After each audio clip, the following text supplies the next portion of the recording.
The Big 12 championship game. So much on the line for so many different reasons. Two programs who have fought mightily to get here, and yet only a victory will make it worth the trip. For the mighty Sooners of Oklahoma, victories this year were expected.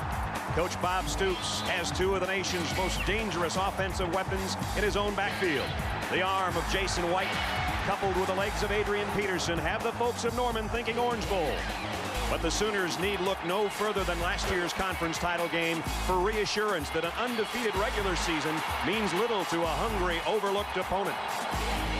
Prior to the start of the year, the spotlight on the Colorado football program was for all the wrong reasons. But the Buffaloes have let their play on the field speak volumes. And as the victories accumulated, the spotlight reappeared. This time for what was taking place on the field. The Big 12 title offers a bit of redemption for both, and both will stop at nothing to get what they've been striving for all season long. Ralphie and her Buffaloes think an upset tonight in Kansas City.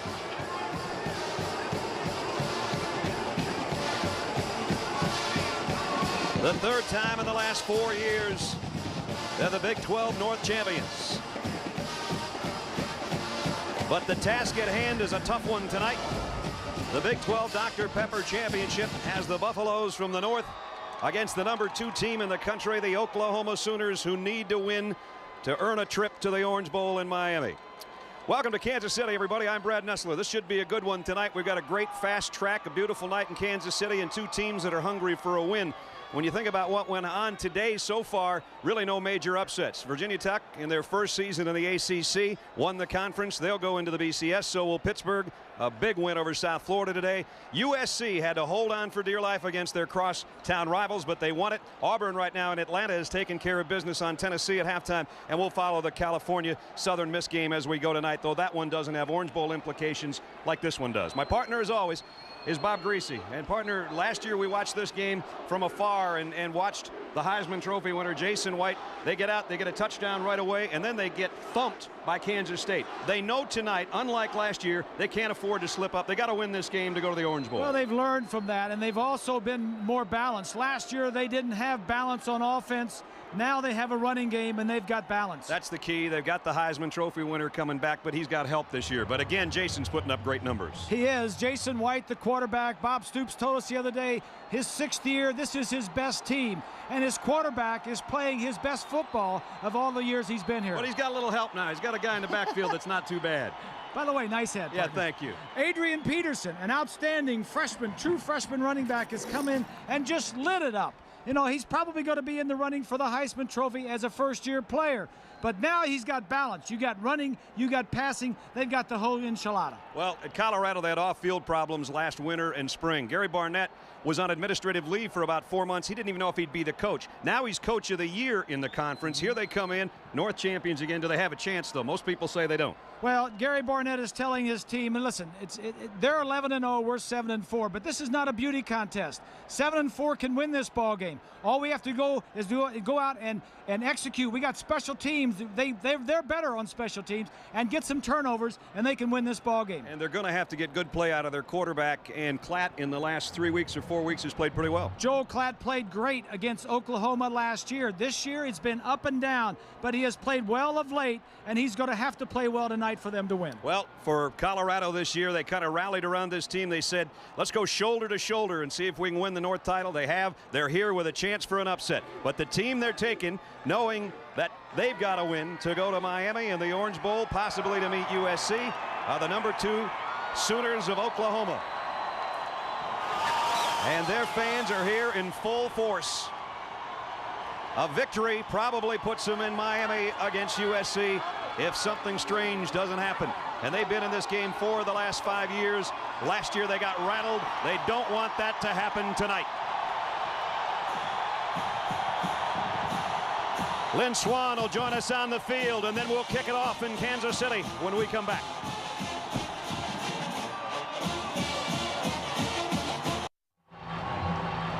The two teams just about ready, and the third man in our team's ready on the sideline. Here's Lynn Swann. Swann. Thank you, Brad. There's a lot of talent that's going to be on this team, on this field, some of the best talent in the country. A lot of X's and O's. Well, I'll tell you, this game boils down to 3 things: attitude, redemption, and respect. Last year, Oklahoma came into this ball game expecting to win, undefeated, going to the Sugar Bowl to play for a national championship, and they were thumped by Kansas State. As Jason White said, we stunk out the joint. Coach Barnett brings Colorado down from the Big 12 North. Everyone says the winner of the Big 12 North is a sacrificial lamb to Oklahoma. But hey, it's about respect. And Barnett says, we don't have the best team in the country. There's a lot of talent in the other team. But what we have to do here today is be the best team for the next 3 hours. That's what it boils down to. What we see on this field point-wise, what we see on this field intensity will be all about the attitude, gaining respect, and redemption. This is a game with a lot of baggage, boys, and both teams want to unload tonight. Brad? All right, Swanee. Colorado won the toss and deferred, so Oklahoma will be getting their hands on the football first. It's a perfect night for football, and it could be at this time of year a lot worse than 50 and clear and cool. It'll cool a little more as we go, but it's a pretty night in Kansas City. Mason Crosby's got it teed up, and his kick is deep, and it will not be returnable. And that's one of the things Bob talked about. The special teams of Colorado are very special. Those two kickers are something that could come into play very easily tonight. So Jason White, will he be a back-to-back Heisman winner? He's the only guy that's a current player that's got a vote, but he said, I'd never vote for myself. He won it last year, and his numbers this year just as good. Not quite as many touchdown passes, but his touchdown to interception ratio is even better. So he'll bring out his troops at the 20-yard line. Adrian Peterson behind Runnels in the eye. And that's Moses, the tight end, in motion on the first play of the ball game. And it's Adrian Peterson straight up the middle, and he got 6, almost 7 for the freshman tailback. Time now for the Dr. Pepper starting lineups. And here's the big eaters up front. Jamal Brown's an All-American over there. Joseph Carter, Bush, and Sims. Adrian Peterson behind Runnels. You'll see that fullback lead the way, and he's got good hands too. Bubba Moses, the tight end. Clayton's the big play wide receiver. You'll see a lot of Wilson Jones, Bradley, and Peoples as they continue to rotate guys through that core. A pickup of 6 on the opening play at 2nd down and 4. Clayton in motion. And the stretch to Peterson. Peterson's got a first down and down the sideline. And then he takes on one of the Buff defenders and just rattles him out of bounds. Terrence Wheatley will get credit for the tackle, but he paid the price, a head-on collision and a pickup of 18. Defensively for Colorado, Wright, Manapuna, McChesney, and Gary across the front wall. McChesney's a good one there. Dizon's the newcomer of the year at linebacker. Washington and Iwi would join him. Secondary's been shuffled a little. Burrell and Wheatley now in the corners. They move Sims from a corner back to safety with Tyrone Henderson. It's kind of a bend, don't break defense. They'll give up a lot of yardage, and then when they get back inside their own 20-yard line, they're the best in the conference. So Peterson has him great field position already, and now it's Jason White going up top. Just a short pass out to Mark Bradley, a pickup of about 4. And Lorenzo Sims made the stop. Bradley becoming a big play receiver, but there's a lot of those guys wearing that color jersey tonight for OU. Well, as we introduced, 5 of the wide receivers have caught a lot of balls, and obviously they're going to play a lot. But they're going to catch a lot of balls tonight because Oklahoma defensively wants to take away one of the two things. They've decided to try and stop the run and let the passing game hit the short and intermediate stuff. The only problem is they're 100th in the country against the pass. All 3 wideouts the other way, but the comeback is to Peterson. He got almost to midfield. James Gary made the stop, and there's a penalty marker on the play. John Bible's our referee. And it's going to go against Oklahoma. So that'll back him up to 2nd down and about 11. Bob Stoops, what a job. 6 years, 66 wins coming into this Illegal one. formation on the offense. Not enough players on the line of scrimmage. Penalty is declined. 3rd down. They had those 3 wide receivers out to the left side, and they didn't have enough guys on the line of scrimmage. And it'll bring up a 3rd down. They declined the penalty, so 3rd down and a long 4. Peterson comes out. Peterson is not a good receiver. He's only caught 3 balls on the year, so normally in passing situations, he's out of there. And now Oklahoma with a third down coming up. Some confusion with their wideouts again. They're going to take a timeout and talk about it. We'll be right back.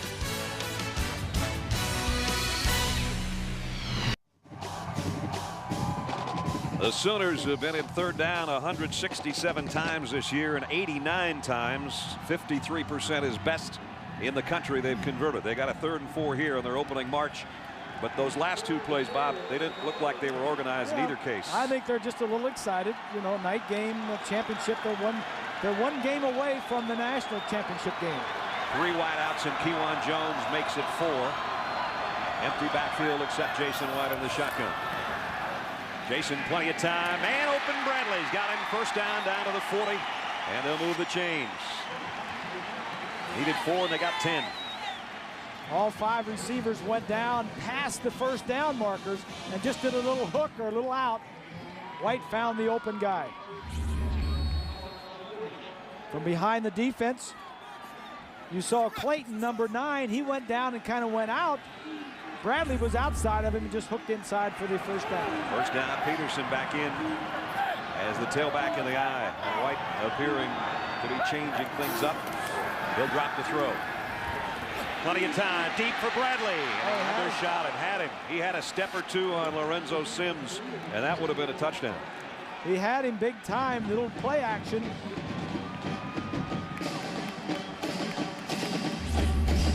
Bob and Brad, when you watch Jason White go back on here, watch him right there. He starts to throw, his foot slides right forward. There's been some really bad weather here in Kansas City in weeks past. A lot of snow. Now, they've got one of the best ground crews in all of the NFL at Kansas City, but when Mother Nature drops a lot of snow on your field, there's nothing you can do about it. And he did almost do a splits on that follow-through. Now he throws it out, wide out screen out to Travis Wilson. Wilson broke 1 tackle and got inside the 35 near the 34. Ryan Ewu, the outside linebacker, stayed with him, tracked him down. Travis Wilson has had a couple of huge games this year. Played great against Kansas State. Had 5 catches for 88 yards and a couple of touchdowns. And did the same thing, almost exact same numbers against Kansas. Yeah. And his family's here. Oklahoma's smart. They get the ball in the hands of the guys that can do something with it after he catches it. Wilson just taking that behind the line of scrimmage, a good runner. This is already the 8th play of the OU drive. Adrian Peterson, first down and a lot more might be gone. Trying to break a tackle, he's down to the 10. Tyrone Henderson saved a touchdown. Boy, does he get through that hole in a hurry.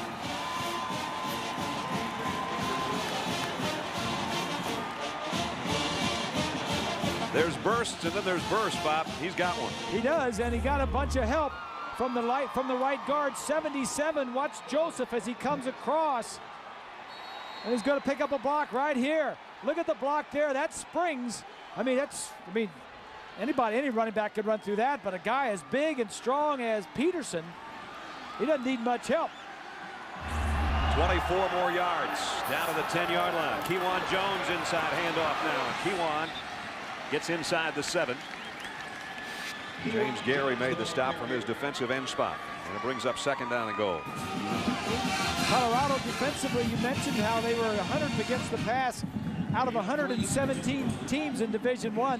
They're 93rd in the nation in total defense, but they've played better of late. But the one thing I mentioned that they have been good at is inside the 20. They're the best red zone defense in the Big 12. We'll see if that holds up here. 2nd and goal at the 7. White under center. It's Peterson. Cuts to the left. Back inside to the 5. And it'll bring up 3rd down and goal. Henderson, the safety, came in to help on the stop. So Oklahoma and Bob Stoops' team has done exactly what they wanted to do on this opening march. They've driven it all the way down to the Colorado 5. They've used 4 minutes and change. Yeah. Adrian Peterson has 52 yards already on 5 carries. And they know what we know. I mean, if we know that if this is a bend don't break type of defense, you sure they know that they have to be patient and march the ball down the field. Again, 5 receivers for White. From the gun on 3rd and goal. To the end zone, touchdown.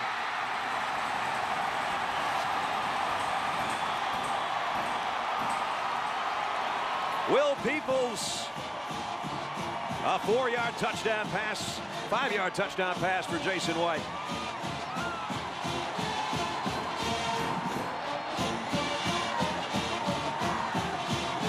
We talked to how many receivers they could go to, and that they're all big play material, and Peoples is another one of them.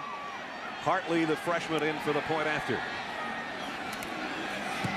And the kick is up and good. Well, that's the way you make an opening statement at a Big 12 championship game. You march it all the way down the field. And on 3rd down, you have your Heisman Trophy winning quarterback throw his 31st touchdown pass of the year. Oklahoma on the board first. Sooners lead 7-0.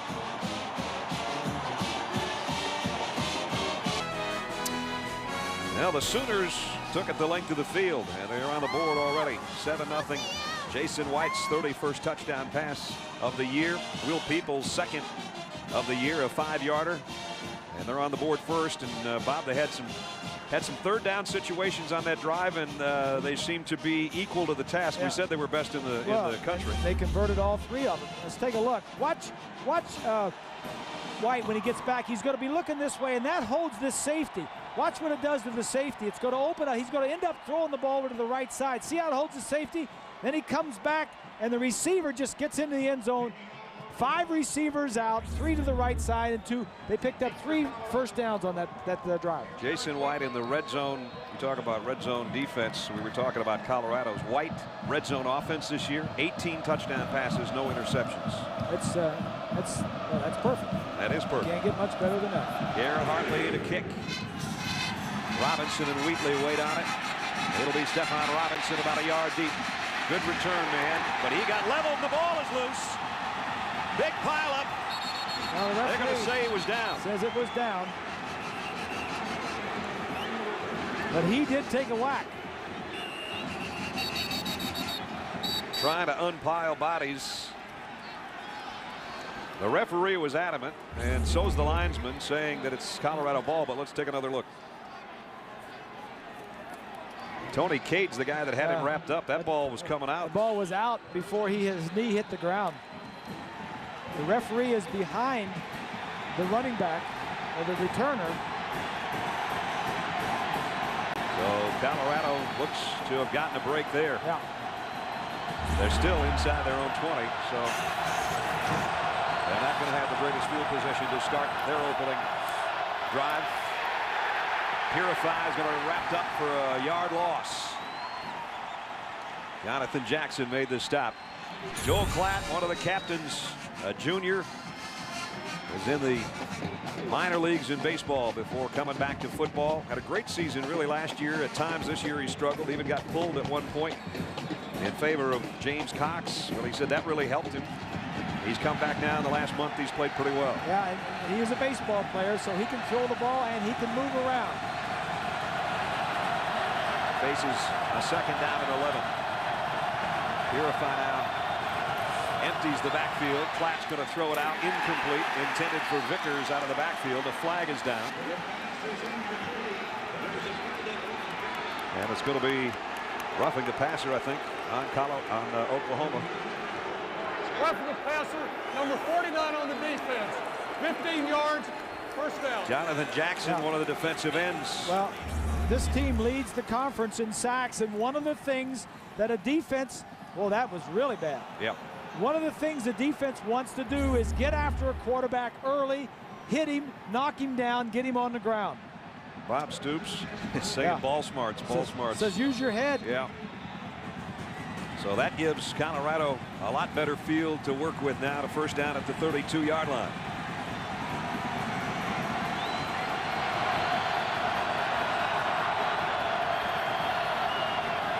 Three wideouts and Purify in the backfield will get the call. Bobby hurdles one man. Flags are down. We're going to have a holding, I think. There's a good run by Purify that would have netted them close to another first down. That flag thrown in the vicinity of holding, though. And that's the call. So just when they get a break with a penalty, they have one of their own go the other way. As we take a look at the Dr. Pepper starting lineups, the big eaters up front. Wilder's been around a long time. Burrow, Fenton, Daniels, and O'Neill's the front wall. Purify is their main man, over 1,000 yards rushing. Lawrence Vickers They call him a V-back because it's a versatile spot. He'll get used a lot. Kloffenstein's a good tight end, and Monte and Mackey are the wide receivers to start with.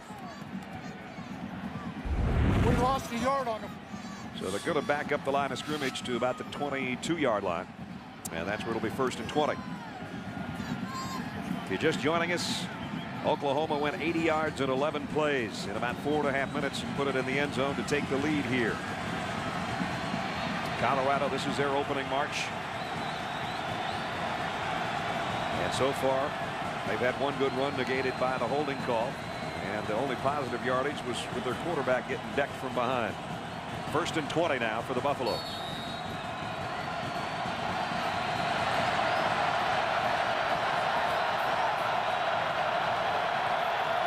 Oklahoma fans, and here comes Cody flying offside, but was he pulled off by Wilder? I think that might be the call. Looked like Wilder came out of his stance. Before the snap, false start, 74 offense.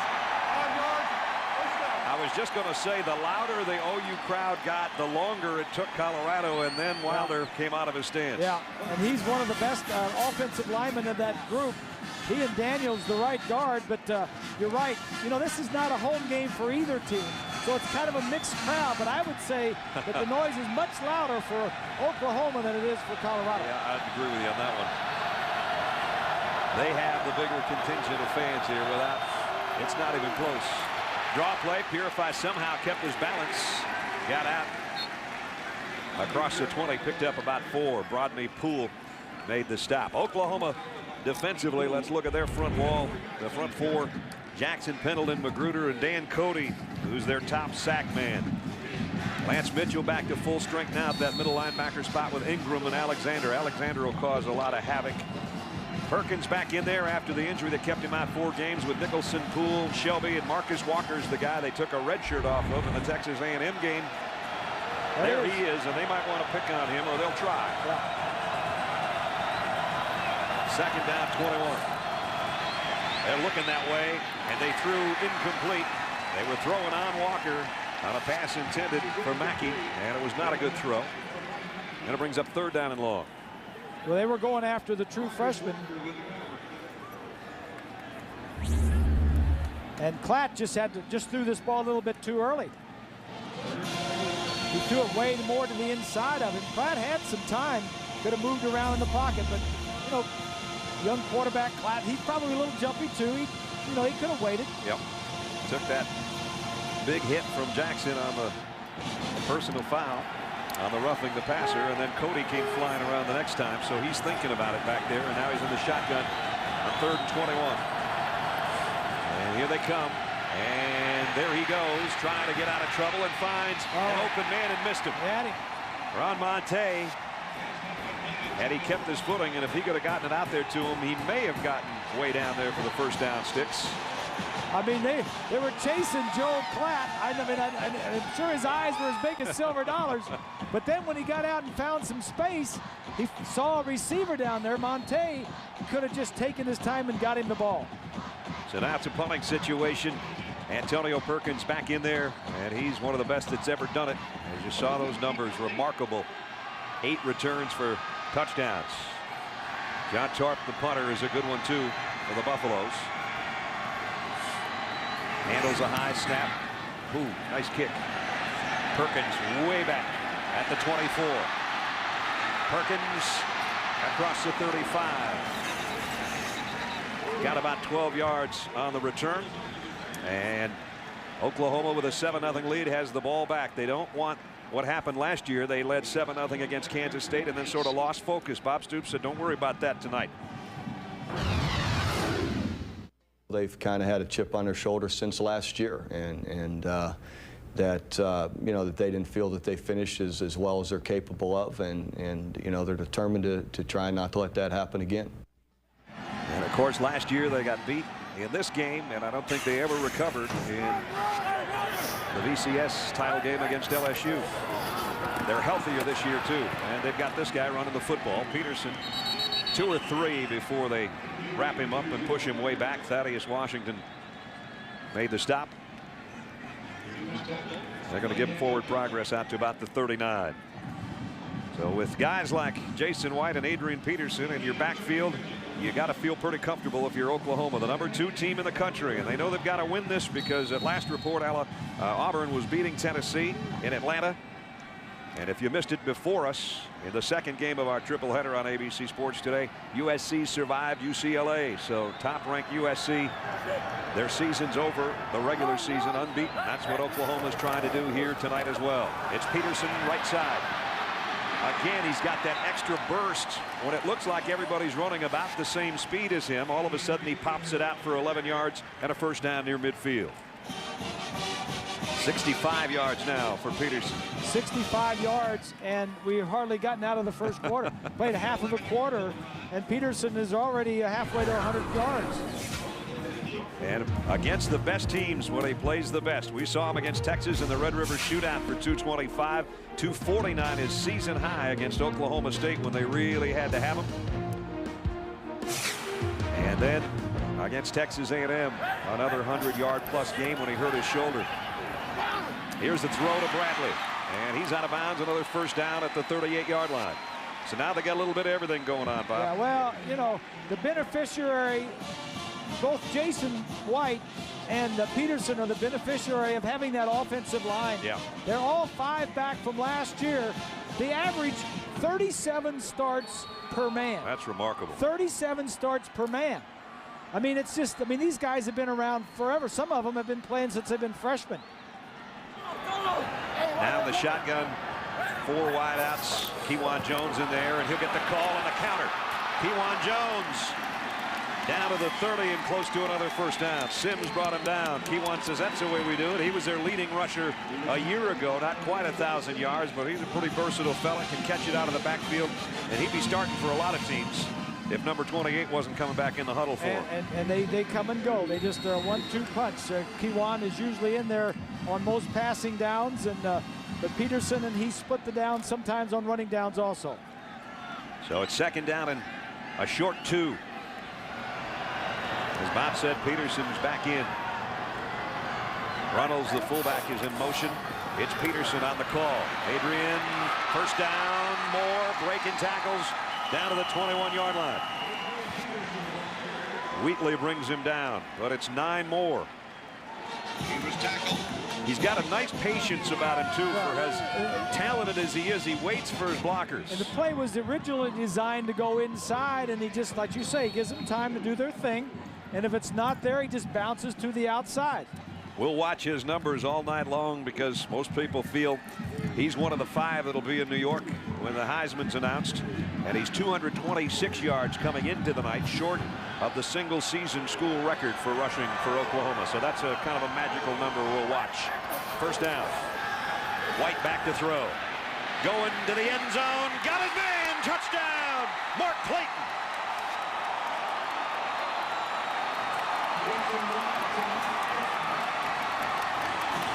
You get Peterson, Kewan Jones, and some more Peterson, and then you let your Heisman Trophy winner throw it 22 yards to one of the more dangerous receivers in the country.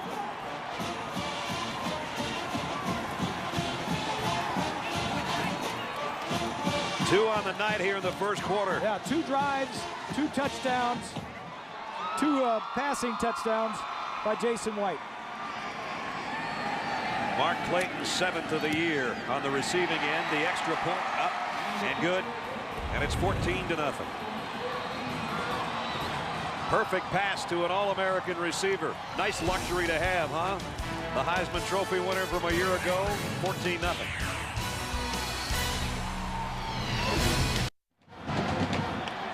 All right, we told you they use a lot of 5 wide receivers. This time they use 2 tight ends. One's here and one here. Now what that does, it gets you 2 deep zone.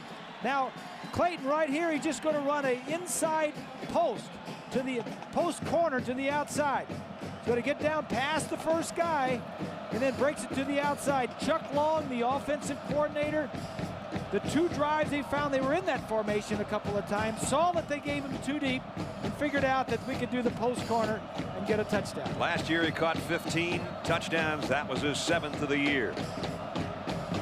And so Oklahoma already up 2 scores. The kick's a good one. Robinson will take it about a yard deep. He fumbled the last one, though Colorado picked it up, and he took a pretty good whack again. Yeah, he's a little guy, too. Man, they are chewing that up on that kick return, that's for sure.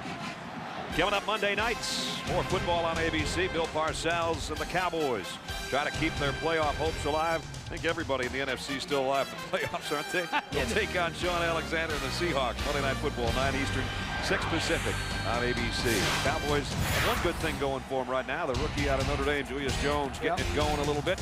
But on the other side, our old buddy from Alabama, he's a good one, Sean Alexander. He's leading the league in rushing right now, and he knows how to find the end zone. That's your matchup for Monday Night Football. From the 17, Colorado loses about 3 more. Larry Burdine. Now Purify was slipping, but Larry made sure he was going to not get up. I think he hit Purify and tripped them both up. This guy is the third guy in the rotation of the defensive ends, and he might end up being better than all of them when it's all said and done. That's true. You know, Burdine is just a sophomore. Has 7 sacks on the year. He's had 6 sacks in the last 3 games. There's their leader, Cody. If you had a bunch of guys like him on defense, you could win a lot of ball games. They're showing blitz right now at flat. 2nd down at 12. Joel getting pressure, got hammered as he threw. Lance Mitchell on the blitz, the middle linebacker, gave him a hit. It'll be 3rd and 12 after we check in with John Saunders in New York. John?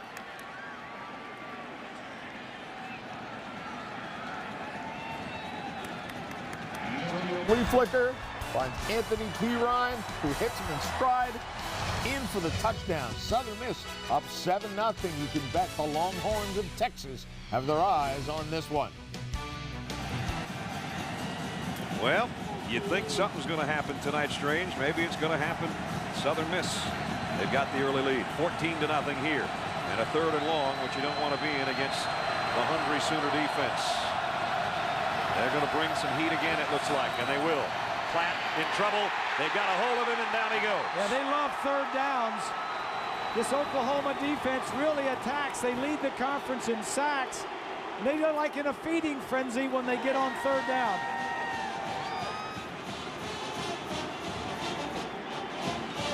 So Brent Venables, co-defensive coordinator, as Bob said, they love 3rd down. It's like sharks in the water at that time. Quarterback has got to see that coming and realize that you can't block it and either check out of it or throw the ball away quickly to one of your receivers. Now you've got to have your snap be perfect because your punter is back near his own end line just about. Torque. Well, they got another nice kick. Fair catch. And Perkins' own man ran into him, and he one-hops it. Caught it anyway. I think Bradley ran into him. Bradley down there trying to give him a block. Yeah, he's going to say sorry, Antonio. Sorry, buddy. It's still great field position, though, for Oklahoma. This is the 9th year of the Big 12 championship. But in 8 of the previous games, there have been upsets. As you look back, Texas with the upset over number 3 Nebraska in '96. A&M a 3-point winner over number 1 Kansas State. Kansas State got shut out of everything just about BCS-wise in that strange occurrence. Colorado beat Texas, the number 3 team, and Kansas State last year, the one we talked about, was 35-7. As Oklahoma was shocked, but they're certainly not playing that way tonight. They've already got a 2-touchdown lead. Here's Peterson trying to break tackles, and he's going to lose almost 2. Ryan Ewu kept stretching it out from his linebacker spot and finally brought him down. Well, this is great field position. If you're a Colorado fan, I mean, your defense is giving up 2 touchdowns, and now you have to stop them near the midfield. This is the time that something good has got to happen for Colorado. The offense needs something good. Defensively, you got to come up with a turnover. They've had turnovers to their credit that they've turned into points in their 3-game winning streak to get to this point. They've got to have that happen tonight, too, or it could be a long night. Out of the shotgun, 2nd and 12. Play action, throw out to Clayton. Clayton puts a move to the inside and gets to the 50. And that'll bring up a 3rd down and about 7. Another update from John in New York. Well, Brad, it didn't take long for Cal to come back against Southern Miss. Aaron Rodgers at quarterback drops back. The toss to the sideline, the cut back by Jeff MacArthur, who covers 37 yards for the touchdown. That game is all tied up at 7 apiece. Auburn and Tennessee, meanwhile. There's a lot of football left tonight, isn't there? Yes, there is. 3rd down and 7 now for Oklahoma. 3rd down hasn't been a problem for him so far tonight. White, plenty of time. Long ball to Bradley on the fly. Broke a tackle. Down to the 20, but there's a flag down at the line of scrimmage. Boy, that was a nice throw. It might all be coming back. A pickup of 30. And I haven't seen any preliminary call yet.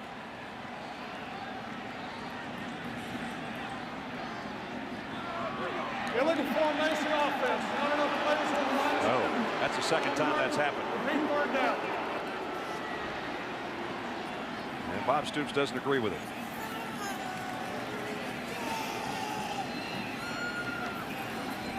So it all comes back. A 30-yard gain negated by a penalty that's happened twice on him tonight. Illegal formation. Here's a look. Now, here's your 5 offensive linemen. Those guys are there, but these are the guys out here. One of those guys has to be on the line of scrimmage. 7 guys have to be on the line of scrimmage. These 5, he's on the line. That's 6. And one of those 3 out there to the top of the screen, they all think the inside guy is, but obviously he's not up for enough. There's Chuck Long, their offensive coordinator. You know he's not happy with those 2 penalties either. Brings up 3rd down and long now. 3rd and 12. White, plenty of time. Deep out to Bradley, wide open. Boy, just pitch and catch. Well, they got to get some pressure on the quarterback, because Jason White's going to just tear him up.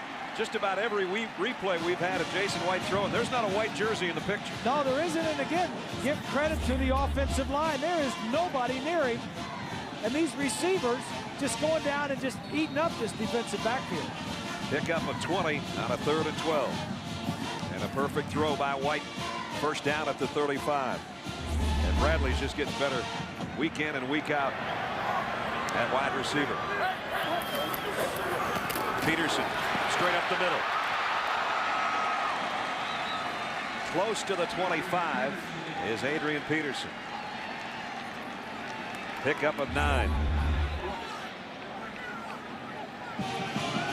The offensive line, 3 of those 5 guys made the all-conference team.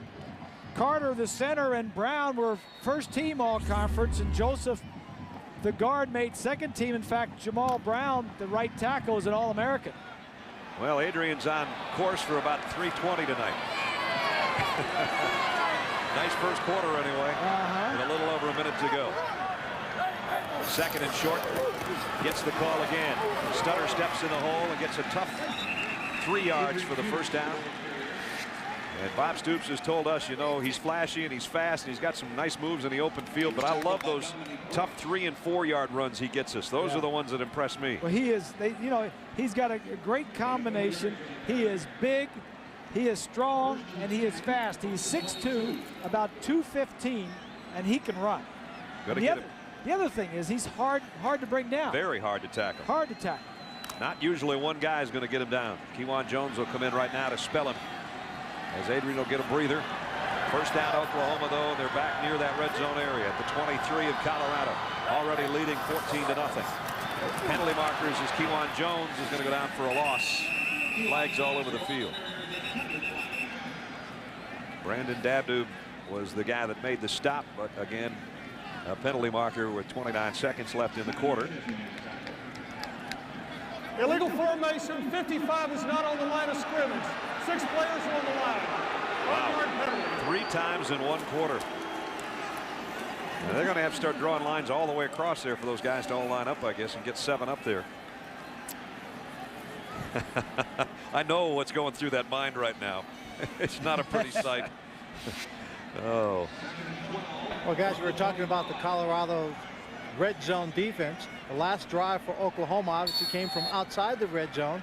It would seem to me, look for them to go to the end zone. If they're that good in the end zone, score before you get there. Well, that's a good point. It's 2nd down and 12, not 1st and 15. The penalty was declined because of the 2-yard loss on the play, and now it's going to bring up 3rd down and long, as Kewan only got back to about the original line of scrimmage. And that is going to be the final play of the quarter.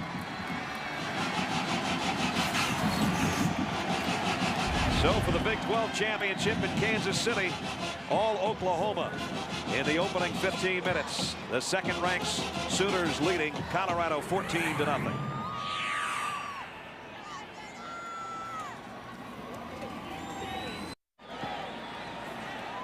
Brad Nessler, Bob Greasy, Lynn Swan, and our ABC crew back in Kansas City.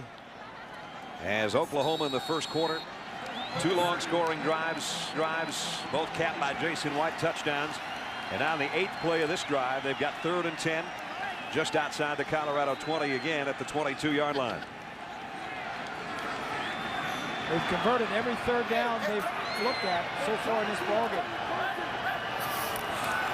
They haven't got pressure on the quarterback. They still haven't. He goes to the end zone. Touchdown! And it's Mark Clayton again. And I didn't think he could run that one down. 22-yard touchdown pass. Jason White's 3rd of the night, Clayton's 2nd.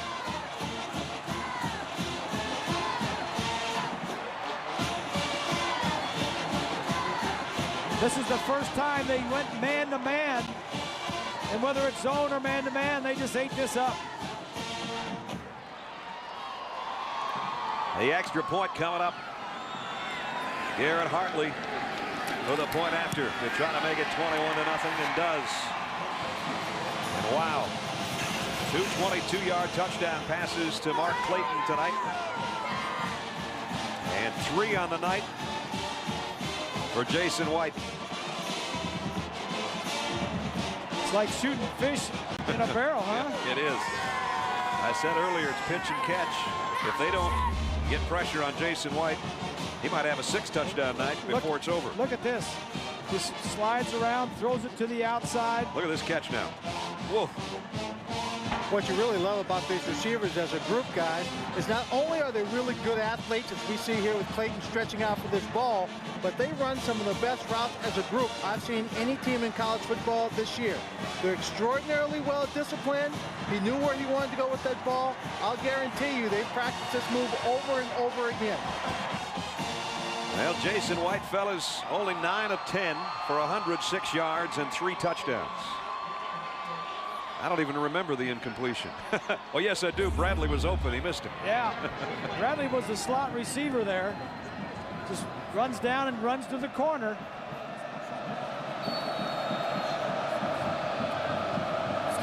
So Hartley's got it teed up again. Been a busy kicker already. We're only a play into the second quarter. This one should be returnable for Wheatley from the 1. And boy, that kick coverage unit is getting better on every kick. Let's take a look at our first quarter statistics brought to you by Dr. Pepper. If they're going to be a little lopsided, you can bet they will be. Well, they are. And everything is lopsided. Time of possession is huge.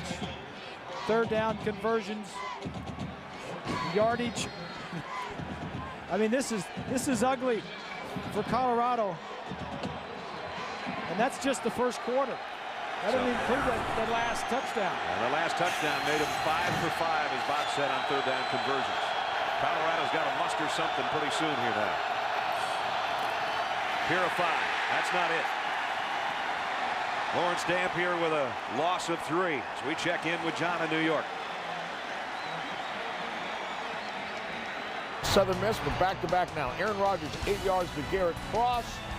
And Cal's on top. Remember, they need to win to make sure they stay ahead of Texas, and they might have to win big to do that. 14-7 the score now. Brad, back to you. Well, you know, Mac Brown's watching that one. He's watching this one.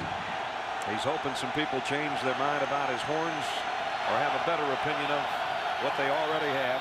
But right now, the only team to beat them this year, Oklahoma, leads Colorado by 21. Here's a quick slant, complete. And Evan Judge is out across the 20 to about the 22. Garrett Allen on the stop defensively. It's the long play of the night so far for Colorado, a 10-yard pickup. Judge missed last week with a viral infection. He's back playing, but Colorado, 3 possessions, all inside their 20-yard line is where they started. That was one of their positive ones, the 10-yard gain. Most of them have been no gain or negative yardage. And now a 3rd down that they'd certainly like to pick up to try to get some kind of momentum going. And the whistles are blowing here, and I don't think the Oklahoma defense heard them. And it's going to be a penalty on Colorado. The problem is Joel Klatt had to pay a heavy price. Before the snap, false start 76 on the offense. 5 yards, 3rd down. Edwin Harris in the tackle is the guy with the penalty, and it'll bring up 3rd down and 8 now. Yeah, but so you take the play back and run it over, but still the pain from the that's right. Pain from the sack still there. Of course, it's not a sack, but it's the pain from the play that ended on the quarterback. Cody, they continue to move him around defensively. He was in a stand-up spot on the left side last time. He's going to come from that same position again. They got the throw and complete, but short of the 1st down. Dusty Sprague, who had been out with an injury too, making a comeback tonight, gets the catch. But it's not going to be enough for the 1st down, and out will come the punting unit.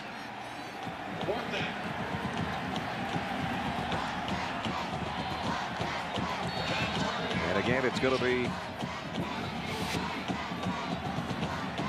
Torp getting ready to kick it to Antonio Perkins. Punter inside his own 10-yard line. Looks like the Sooners have the return on, though, with Perkins back inside his own 35. Hit this one a mile into the Kansas City Knights. And fair catch again. Nice kick. Fair caught at about the 33-yard line. So far, Colorado can't get anything going, and they trail Oklahoma by 3 touchdowns.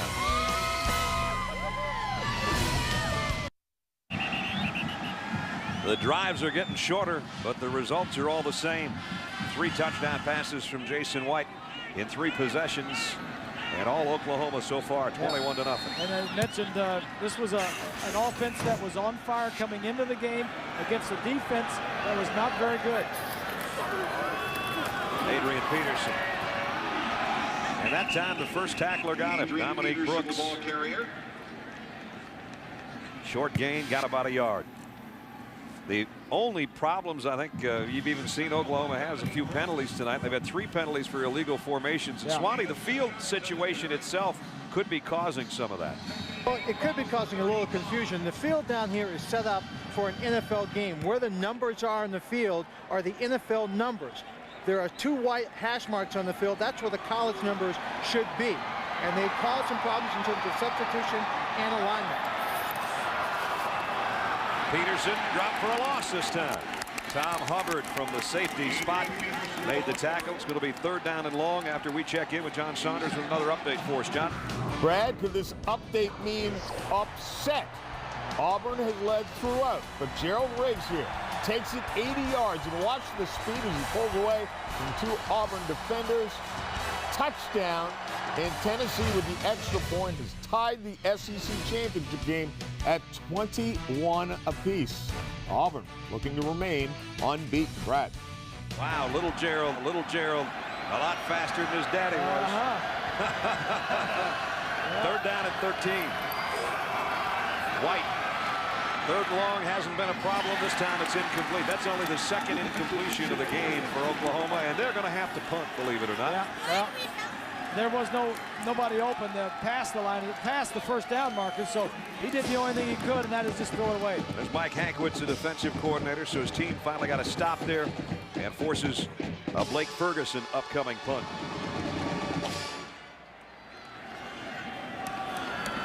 Robinson is back waiting on it for Colorado.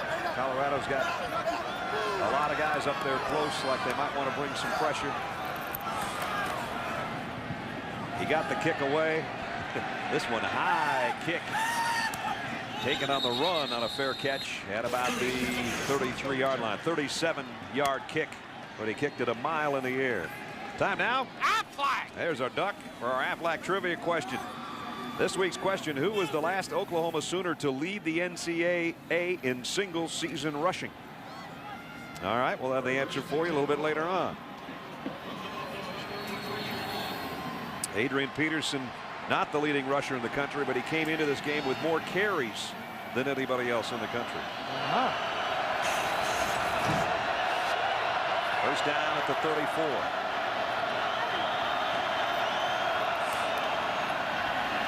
Platt overshot a guy that was open. Monte had a step there, but it's incomplete. And again, Joel Klatt is not getting anywhere near the kind of time that's being afforded Jason White. Good point. That defensive line for Oklahoma is really a good one. Cody is an All-American. Jackson on the other side made the All-Conference team. And we already talked about Burdine. The thing coming into the season were the 2 inside tackles. They lost Dvorak and they lost Harris. Right. And Magruder and Pendleton, the guys that have played inside, have really played well. Dvorak has a possibility that he might be welcomed back to the team next year. And of course, Tommy Harris, the aforementioned, is a Chicago Bear right now in the NFL. Platt double pumps, goes out, got it complete to Mike Duran. And he's run out of bounds at about the 38-yard line. So this is by no means any penetration into OU territory, but this is the farthest on the field that Colorado's team has gone so far. And they come up with an important 3rd down again. 3rd down at about 6.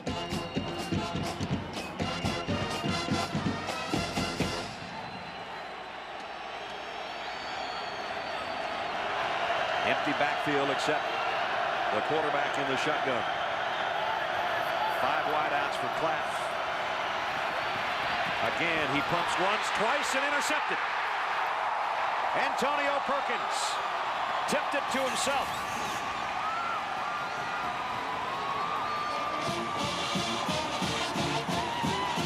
And Klatt slow to get up. Perkins missed 4 ball games, and that's when they had some trouble. Here's Perkins right here. The defensive back, the route's going to be inside. Watch Perkins as he follows the receiver down into the inside, and he's going to knock the ball up in the air and picks it off. Antonio, that's his 10th interception of his career. Antonio said to us, maybe they'll try to come my way, and maybe I'll be able to get one. I hope so. 1st down at the 40 on the turnover, his 1st of the season. See if Oklahoma will try a quick strike. They pump fake. They come with the end around to Clayton. Clayton outruns everybody to the corner. Now looking for blockers. Inside the 25 he goes. So he's already got 2 touchdown catches, and he shows his fancy footwork on an end around. Good for 16. And I like what Chuck Long is doing.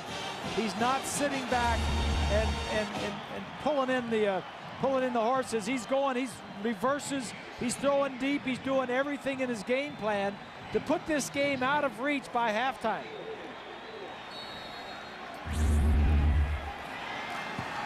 Chuck is up for the Broyles Award as the top assistant coach in the country. What a prestigious honor. He's on the list with some other great assistant coaches around the country. Here's a throw out. Clayton with a blocker in front of him. Slipped and went down on his own as he got inside the 20-yard line. Now, Bob and Brad, I know that Clayton just got that pass, but I want to talk about Jamal Brown, number 55. And you're not going to see what I saw on the play before that. He came downfield, and he was blocking the number 22 Sims for Colorado.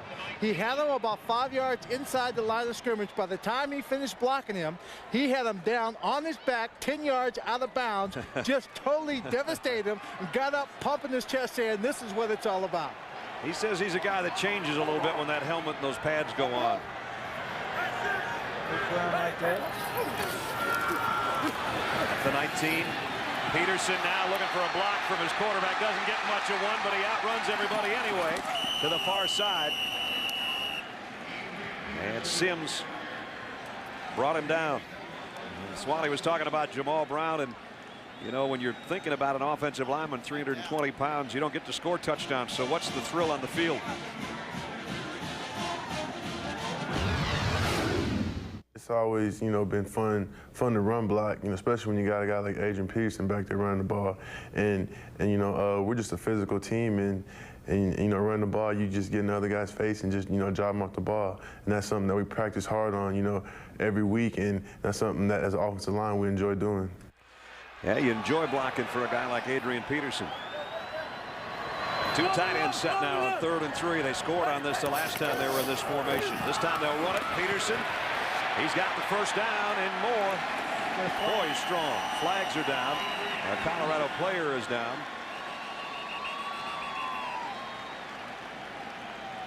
And Adrian's lid came off. Kept his mouthpiece in, though. That's a good trick. Offside call. So it's going to be first down either way for the Sooners. Offside, 27 on the defense. Penalty is declined. First down. Down to the 11-yard line. And it was McChesney, the captain of the defense, holding his arm as he goes off. He's the best guy they probably have in that front four, and they can ill afford to lose him. So now here's Oklahoma knocking on the door again with 8:14 and the clock running in the second quarter, trying to go up by 4 touchdowns. First down at the 11-yard line of the Buffaloes. Draw play to Peterson. Down to the 5. Wheatley had to go low to knock him down. And Adrian Peterson now has just passed Greg Pruitt for 3rd place on Oklahoma's single-season rushing lists. We told you he needed 226 to have the all-time single-season mark coming in, and he's off to a heck of a good start. Well, not only the offensive line, but the fullback in there, Runnels. He does a great job up ahead, number 38.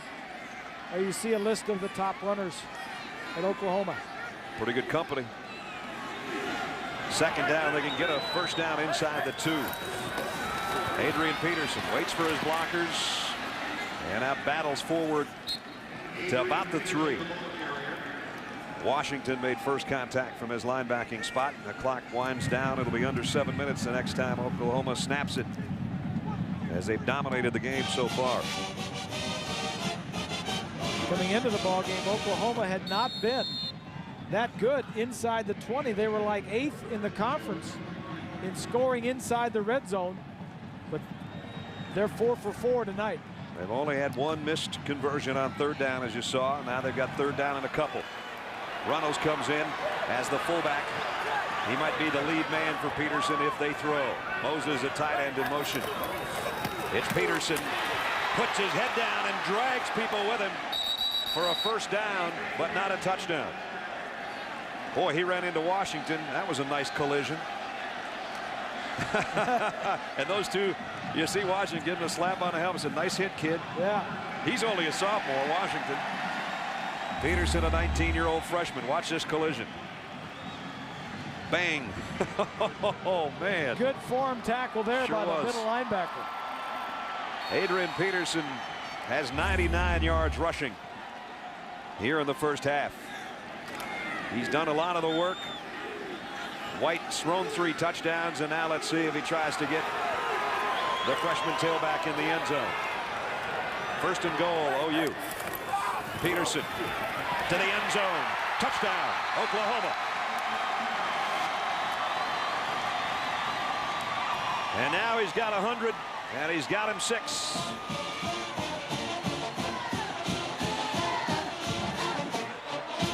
Well, it's sort of a clinic right now, isn't it? It is.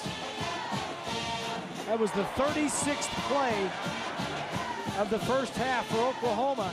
Colorado only has 13. 4 possessions, 4 touchdowns. Hartley in for the point after. As Bob said, 4 for 4 in the Big 12. This time Peterson looking for the end zone, looking for the 100-yard mark, and he got them both. 28-0 Sooners.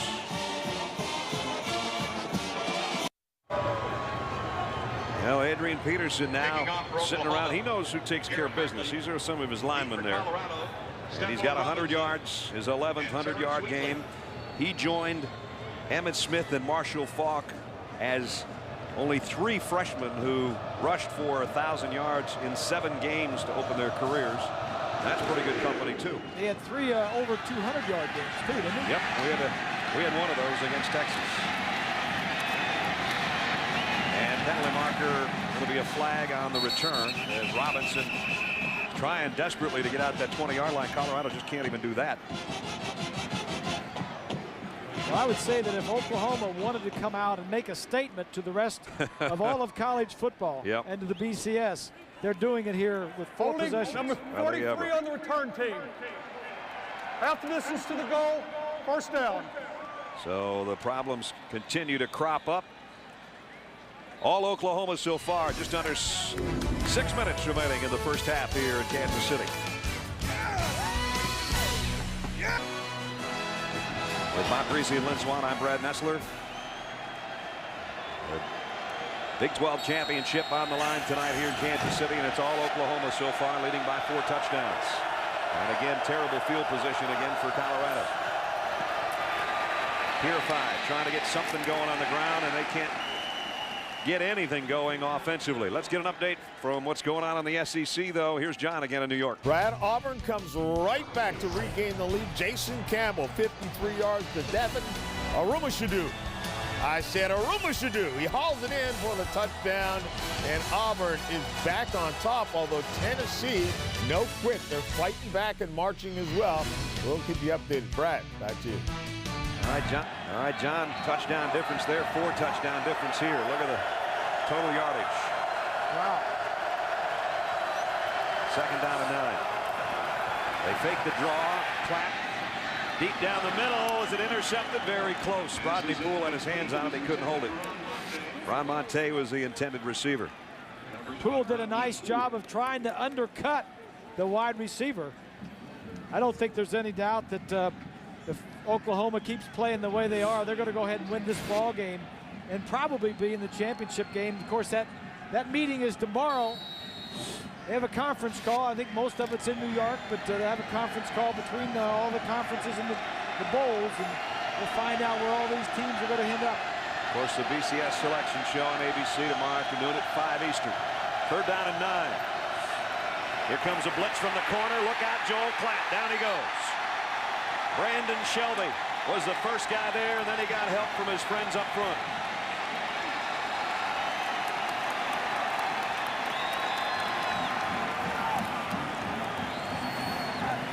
And now they're going to be in a tough spot just to punt. Yeah, they've had 5 possessions, 4 of which have started inside their 20. They have not had the benefit. And Perkins, the punt returner, is standing inside the 50, so they figure to get very good field position. Remember, those touchdown drives are getting shorter. And as Bob said, they almost blocked it. This guy is a good kicker. And he's going to have to call a fair catch again. So it'll be at about the 46-yard line. The Dr. Pepper $1 million promotion at halftime. There's a nervous young man. Tim Stryker, I think Tim's about 37 years old. We saw him just briefly before the game. Got a picture taken with him over at the pregame party. And you gave him some tips, didn't you? Throw it high, Tim. Throw it high. That's coming up at halftime. Aim high. So now Oklahoma golden opportunity here with 2 timeouts remaining and still 4:24 to play. With the field position they have to add to their already 4 touchdown lead. They might try to get it right here. White deep out, and it's caught by Travis Wilson. This is just pitch and catch. 27 more yards. Wheatley is not that big. In fact, he's only 5'10" and 170 pounds. Wilson, one of the bigger guys, he's 6'3" and 215, so not only single coverage, but you got a mismatch. And Wilson just goes up and takes it away. These defensive backs for Colorado, not only are they small, but they're also young. A lot of sophomores. A lot of 5'9s and 5'10s on those corners. Yeah, a lot of second-year players. They lost some players to graduation and to transfer and to injury. Here's Jason White now in the shotgun. Waiting for the snap, looking for more points. He's already got 3 touchdown passes. Throws to Keewan Jones. Incomplete. That would have been number 4. A little bit low. Keewan had to try to go get it. The freshman linebacker, Jordan Dizon, was down there with him defensively. There's the numbers we talked about in the red zone this year. 18 touchdowns, no interceptions. He's back in there right now with a 2nd and 10 at the 19 of Colorado. Yeah, he was on a string coming into the ball games. He had thrown a 183 passes without an interception and 17 touchdowns at that point. Of course, he hasn't thrown an interception and he's thrown a few touchdowns, so those numbers are going up.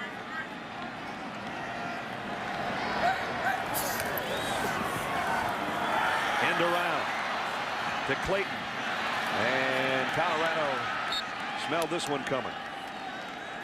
Manapuna stays with him.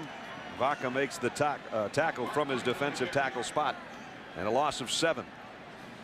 Matt McChesney is back in the ball game. If you take a look at his left elbow, you see it's heavily bandaged up.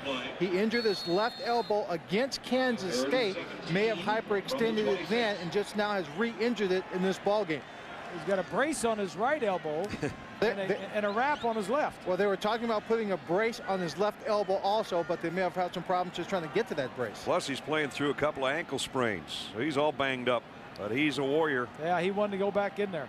At the end of the season, everybody usually has some bruises, some nicks. He doesn't have many games left. This is he's a 5th-year senior, so he's got this one in the bowl game. The first guy to commit to the Buffalo program in 2000. McChesney toughing it and gutting it out, but right now his team in a big hole, 28-0.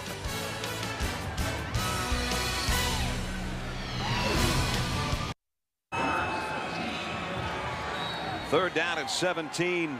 The third down's getting longer for Oklahoma, but they keep converting him. Now this one they're really going to have to earn. They've got to get down inside the 10-yard line. Jason White in the shotgun, looking to his right, had 3 receivers that way. Now to come back screen to Kewan Jones, and Kewan weaving through people, got down to the 13. He's not going to have a first down though. Washington, the linebacker, tracked him down. He picked up 13 of what they needed, and now we assume we're going to see the field goal unit, and that'll bring out the freshman. Trey DiCarlo had been the kicker for Oklahoma and really struggled this year after a sensational season last year, and so Hartley, the true freshman out of South Lake, Texas, he's been hitting extra points, but we don't even know about his field goal prowess yet. No, and he went through 11 games. It wasn't until last week, the 11th game of the year, that he took his red shirt off of him. He'll try 30-yard attempts from the near hash, and it's a fake. Bradley trying to get the first down, and he's got it. Mark Bradley, the holder. And it's first down, Oklahoma. We still don't know if he can kick field goals. Well, Oklahoma is not leaving anything in the bag. Nope. Little fake kick. And then he had room off the left side, and he got it down near the 5-yard line. Bradley, an excellent athlete, ex-quarterback, wide receiver. Of course, his dad was a quarterback in the early to mid 80s for Oklahoma. Danny was his dad, a good one in 81 through 84. So first and goal, Sooners.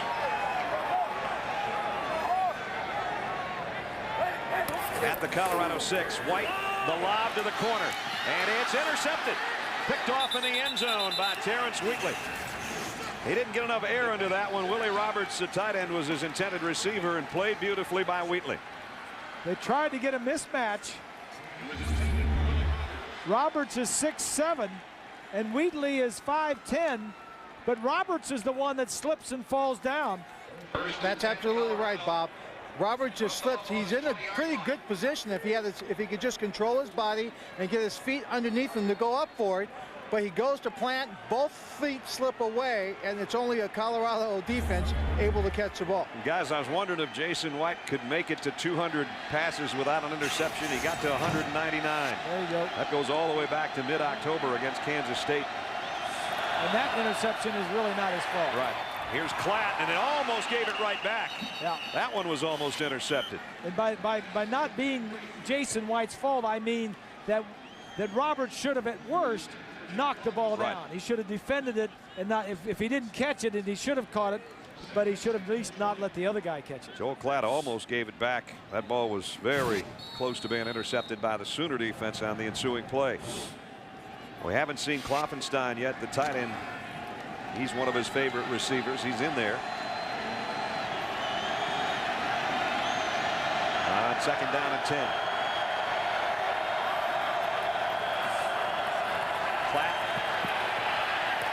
Comes up short to Purify. Bobby trying to get to the first down marker. Can't quite get there. Allen makes the stop.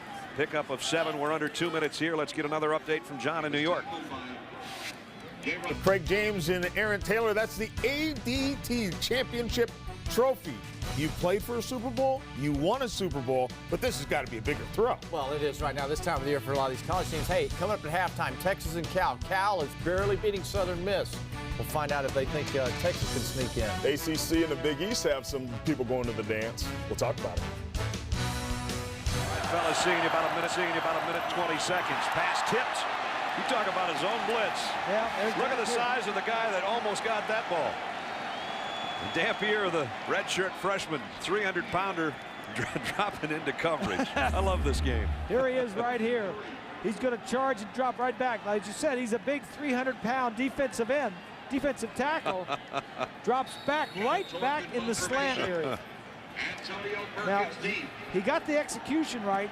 He knew what he was supposed to do. Now he just needs to catch the ball. It's the 5th 3-and-out for Colorado.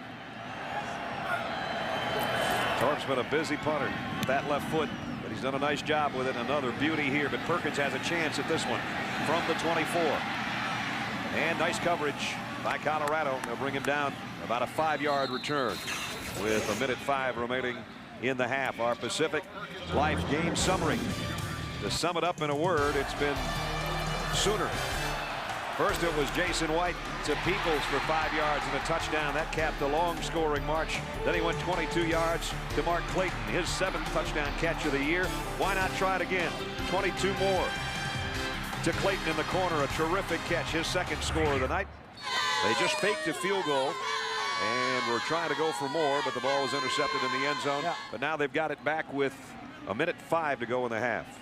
And you might wonder, why fake it? Why not kick the field goal? And I think you can't blame Bob Stoops. He's trying to win this ball game. He's trying to score as many points as he can, as fast as he can. Screenplay again to Kewan Jones. Now this time he's got blockers in front, but they didn't get turned around in time to have Washington come down there and sneak in to make the tackle. Reminder, coming up later in the game, we'll tell you about our Chevrolet players of the game. Chevrolet will make a $1,000 contribution to each university's general scholarship fund. Gary Barnett, a long season, a 3-0 start, a 1-4 October, a 3-0 finish. And he said, I feel like I'm pretty much the dad of this group. He said, we've huddled together, we had our problems. We got back on a positive note. We couldn't wait to go to work in August on football. And he said the only problem is when you feel like you're the dad of a whole team like this and dad's not even sure he's going to have his job, it makes a pretty tough year. But they battled through it all, and they deserve to be here. Yeah. But right now they're taking it on the kisser. He said it was a very tough year, but he says it was probably the year he's had the most fun ever coaching. Most gratifying. And he just was almost speechless when he was named by the Associated Press as the coach of the year in the Big 12. And came out and said he's just so happy for his coaches and his kids that stuck together. Well, he's a good football coach. Anytime you go to Northwestern in the Big Ten and you win back-to-back Big Ten championships and take him to the Rose Bowl twice, that's good coaching. Now it's the Sooners with a 2nd down and 7. From their own 34-yard line. Jason White looking left all the way and goes that way. And in and out of the hands of his intended receiver, Joe John Finley. And they like this kid Finley, even though he didn't get that catch, because he looks like he's going to grow into a pretty good tight end. Yeah, he reminds us of, what was it, Brent Jones a couple of years ago for Trent Oklahoma. Smith and those guys. Yeah. But Finley is a big target, runs well. But Moses is the guy now, but Finley will be around next year. Got that frame they like. He's got good speed, 6'6", only about 235 now, but he'll be bigger eventually. 3rd down and 7.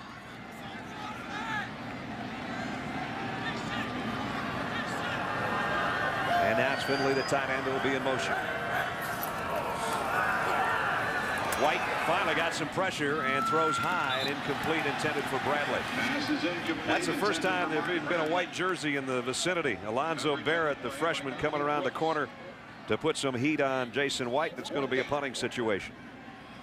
We asked you the Aflac trivia question a little bit earlier. And it was, who was the last Oklahoma Sooner to lead the NCAA in single season rushing? And we'll take some guesses, I guess, right after Ferguson's punt. Colorado was a man short. They hustle him out there into the middle of the defensive line. They got some decent pressure, but Ferguson got a beauty of a kick. Robinson waiting on it at the 15. Broke the first tackle, but he won't get by number 2 and number 3. He doesn't catch many fair catches. No, he doesn't. He doesn't like that, boy. 52-yard punt. So we asked you a trivia question, fellas. You want to guess? You want me to go? What? I was looking at that thing a little earlier. You go ahead and go. Well, I keep saying that coming in, Adrian Peterson needed 226 yards for the single season rushing record for the Sooners, and that was Billy Sims in '78. So I'm going to say Billy Sims in '78. Well, I saw that thing earlier. They had the chart of all the Oklahoma players up there. I like Billy Sims. Swanee? Well, I'm a team guy. Let's go over for Billy. There you go. We don't agree all the time, but sometimes we do. The answer is 1978. It was Billy Sims, the Heisman Trophy winner and former tailback, who was a great one not only there but with the Detroit Lions. And he was the man that led the country in rushing, almost 1,800 yards that season. So in the final 25 seconds here, Colorado keeps it on the ground. Is the Aflac scoreboard, do we put that up at the Big 12 championship in Kansas City? Why did you ask for that? I don't know. I don't know if those numbers are right. I think it's 10, 9, and 7, isn't it? You keeping count? Yeah, I'm trying to get in double digits.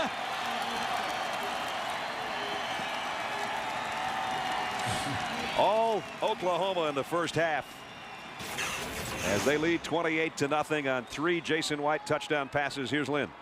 Coach Stoops, I know you'd probably like to have that interception, your tight end slip down in that play, have it back. Everything seems to be going your way. I have but one question.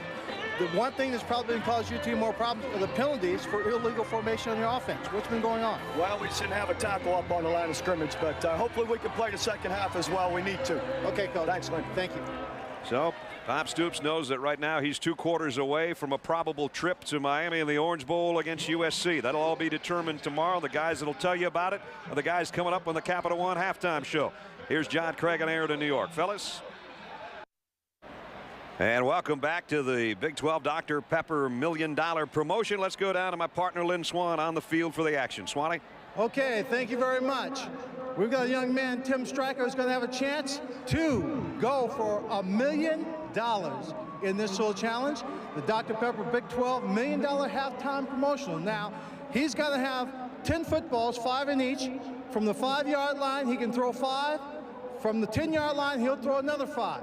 Everyone that goes through the hole is worth $10,000. Then he'll go back to the 30-yard line.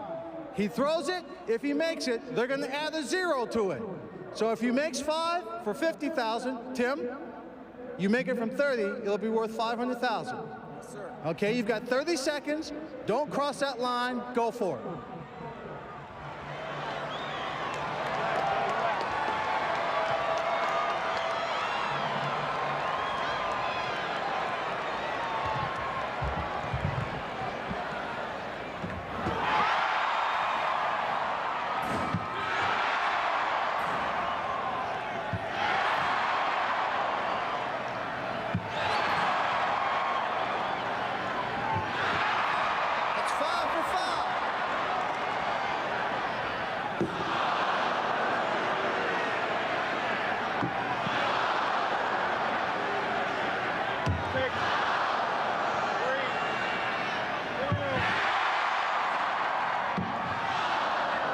Okay, that's 6.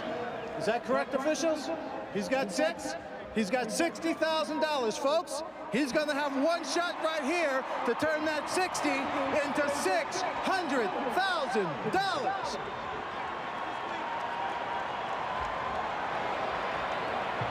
Take your time, Tim, but we don't have all night.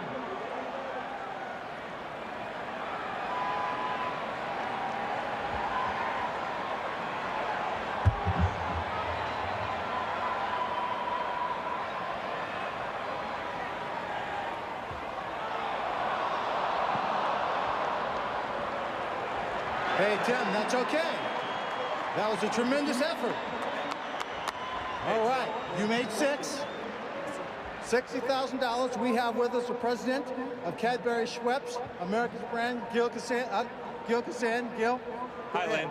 Tim, on behalf of the Dr. Pepper Company and our entire Dr. Pepper bottling community, I'm pleased to present this check to you. You've been a great contestant, and we wish you the best of luck. Congratulations. Thank you, sir. Appreciate it. All right, that's $60,000. Yes, sir. That's pretty good. You're from Cleveland, Ohio. Yes. All right, what are you going to do with the money? Buy lots of Dr. Pepper. That's a good answer. Congratulations. Let's go back up to Brad Nessler. All right, Schwally, and that will buy a lot of Dr. Pepper. Tim, nice job. 60 large here at halftime. At halftime, 28-0 Oklahoma. ABC Sports presentation of college football returns after this message and a word from our ABC stations.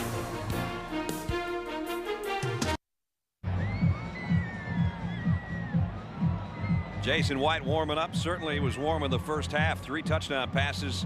Adrian Peterson's got the other one. 28-0 at halftime here in Kansas City. Welcome back, everybody. Brad Nessler, Bob Greasy, and Lynn Swan. Partner, I don't know what I'm more impressed with. Colorado's got 1 first down. That came by penalty. So the Oklahoma defense is playing great, and their offensive line's been spectacular. Well, that's the bottom line. The offensive line is great. They've got the 5 wide receivers. They've got the running back, and they've got the quarterback that's been around for 6 years, 24 years old. He knows everything that's going on. So they're playing like it tonight. They're playing like they're on a mission to, if they win this game, we get to play in a national championship game. Yeah, let's go. That's, you know, their first goal is, well, first we got to take care of business, win the conference. But they were always looking for a bigger thing, and now they're halfway there, and they're halfway to Miami. Even back when we did the Texas game, you know, we said, well, Texas is just a step on the way to winning the conference and getting us to where we want to go, and that is a national championship. So they've been almost perfect in the first half. The one miscue was an interception thrown by Jason White, and that one was when his tight end slipped down in the end zone and probably would have given him a chance for another touchdown. And so we know that Joel Klatt and company are going to have to find a way to get things warmed up here for Colorado. They just have done nothing offensively so far. They will get the football first, though, for Gary Barnett's Buffaloes. And Trey DeCarlo is going to kick off. Stephon Robinson and Hugh Charles are the guys waiting on it. Second half of the Big 12 championship underway. Nice kick deep into the end zone, and Colorado will have to work from the 20 as we check in with Swanee. Thank you, Brad. I talked to Gary Barnett and telling us he was bringing his team down.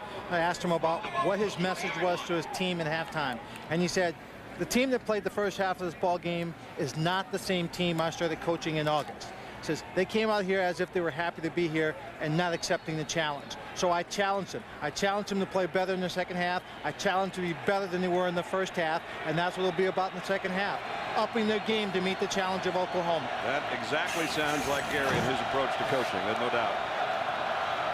Almost perfectly quoted by Swanee. Vickers was the motion man. Play action. Klatt comes up firing and incomplete. Bob Stoops almost caught that on the sideline. Our Pacific Life game summary statistically in the first half. Yeah. You don't like to see -14. No, not at all. And one of the things that you have to be able to do if you're Colorado is be able to run the football. Twice as much in the time of possession.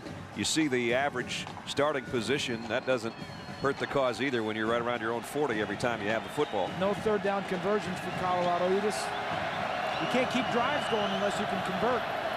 See if they can get a second down going. Play action to Purify.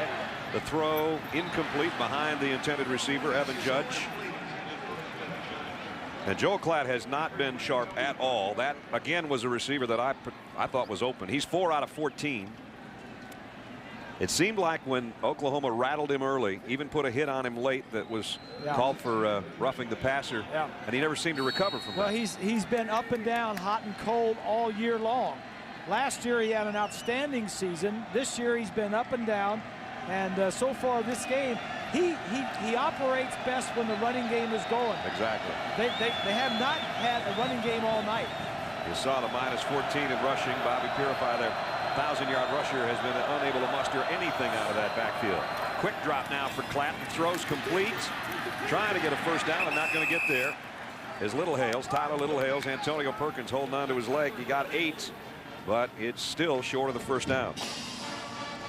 So Perkins, who made the play as the defensive back, trots right back down the field, gets a word about the special teams as he'll stay in there as the punt return man.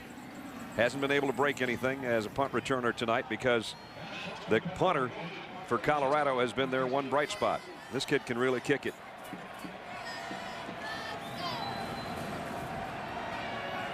We look from behind the left footer again on 4th down. And he's going to throw. Completed it, but it's going to not pick up a first down. Oklahoma said, I've seen that before from Texas A&M and a couple other teams, and we're not buying it. Rufus Alexander made the tackle. Yeah, like you said, they were expecting anything from this team. It's almost a desperate team with nothing to lose. Right here, watch this. The back is going to come behind the line of scrimmage and receive the pass. That's Dominic Brooks. Number 18, I think it is. Yep. He makes the catch, and Alexander's right there. Personal foul on 96 Oklahoma. 15-yard penalty. First down. Well, that was on Lynn Magruder, but it's a post-play penalty, and it'll still be a first down. It'll just take away some of what would have been unbelievably good field position and back it up closer to the 40-yard line. Yeah, I'll never forget that Oklahoma, what is it, A&M game when A&M pulled off 2 special teams. A punt and a fake field goal. Yeah, and they scored on both of them. And the other one, the second one, the fake field goal, they were kicking from like, what about the 15-yard line? Yeah. And Oklahoma and Stoops was ready for it. Knew it was coming. Play safe, defense, play safe, and they still executed the fake field goal and the touchdown. Got a touchdown. So now they'll take over. Excellent field position again, despite the penalty. Adrian Peterson stops in the middle of the pile, trying to bounce it outside, and they're waiting for him, and he loses a couple. Brian Ewu made the stop from his outside linebacker spot. All Oklahoma in this Dr. Pepper Big 12 championship game in Kansas City tonight. They came out, opening drive of the ball game, went the length of the field, 80 yards. Jason White threw a touchdown pass, then he threw 2 more to Mark Clayton, the end of the first quarter and the first play of the third quarter. Peterson, with 100 yards in the first half, has the other touchdown on the ground. There's your leaders. Those are the guys we're talking about. That's why it's 28-0. At stake here, the Big 12 title and a trip in all likelihood. And the way they're playing, they're certainly not going to lose any votes. The Oklahoma Sooners would go to the national championship game in the FedEx Orange Bowl in Miami January 4th right here on ABC. They look like a team that wants to get there. That guy wants to go too. Yeah. You know, certainly of the teams that are playing today, USC versus UCLA. UCLA played them well. It was a rivalry game. Colorado is not giving a very good game to Oklahoma so far. They could come back in the second half. But those two teams certainly look good, Oklahoma and USC. Auburn and Tennessee, I don't think it's a final yet in Georgia. Here comes a blitz on White. Down the middle he goes, completes it inside the 30. Mark Clayton wheels around, gets a first down. And he got about 9 on 3rd down and 8. We talked about the BCS. The selection show will be tomorrow, but the BCS standings coming in, brought to us by Allstate. USC won. As Bob said, they had to struggle against the Bruins, but they won it. Oklahoma winning here. Auburn ahead by 10, we understand, in the 4th quarter. So it looks like the Tigers are going to be undefeated too. So it gets down to California and Texas. California's ahead 17-10. That guy's on his phone, got a good sign, but he's got to look under it or nobody's going to know what he's trying to tell him at home. First down. Keywan Jones into the secondary. The reason I say, Brad, it gets down to California and Texas. California is ranked number 4 in the BCS and Texas is 5. If California should lose, then Texas would move up to number 4, and the top 4 spots automatically in the BCS are automatically in. So Texas would move up to 4 with a California loss and be in. That would hurt the Rose Bowl because they would not be able to take Cal against Michigan in the Rose Bowl. Peterson back in, 2nd down, long one coming up. The stretch play, it's Adrian. Got the corner in a hurry and got the first down. Dizon, the linebacker, made the stop, freshman on freshman there. Well, we're going to straighten it all out for you tomorrow.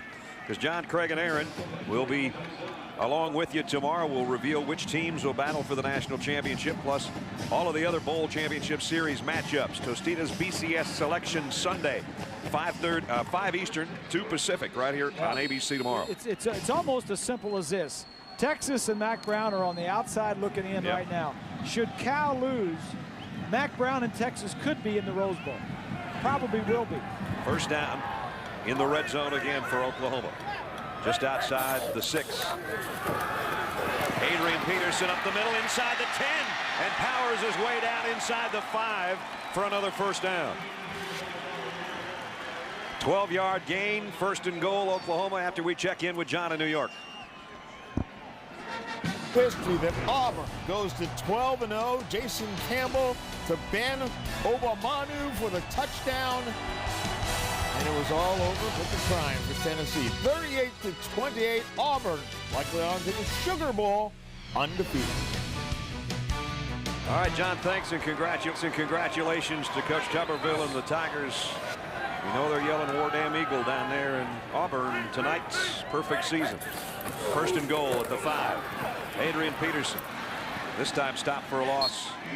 Dizon, the linebacker. Boy, I tell you, this kid's good, Bob. I can see why he's newcomer of the year, freshman of the year. Yeah, from Hawaii. First true freshman ever to start a season opener at middle linebacker in school history. You got a lot of young players on this Colorado unit, only 12 seniors. 50 of the 70 are freshmen or sophomores. So they've got a lot of young players that are going to be around for a long time around here. One of the Colorado players goes down, kind of delayed reaction, and it looked like Abraham Wright, the defensive end.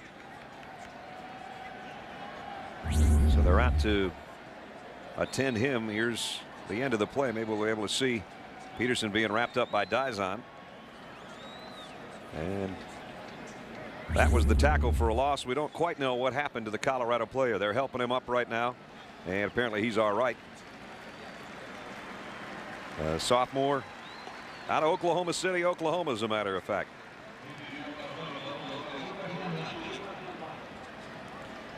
That's one of those that got out of the state of Oklahoma. Bob Stoops doesn't let too many get away, and Les Miles doesn't let many get away. Oklahoma working out another 12-win season.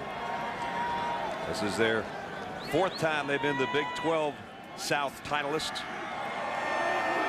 And they have 2 Big 12 titles in 2000 and 2002. And in 2000, strangely enough, that was 4 years ago. We were here for the game. They won that game. They went to the Orange Bowl and won the national championship. This year, they played the exact same schedule, same teams in the same locations, same perfect record. If you think of omens and all that stuff. And played here, and then they're going to the Orange Bowl in Miami. That's kind of the way it looks. We've got a timeout. 10:37 remaining here in the 3rd quarter.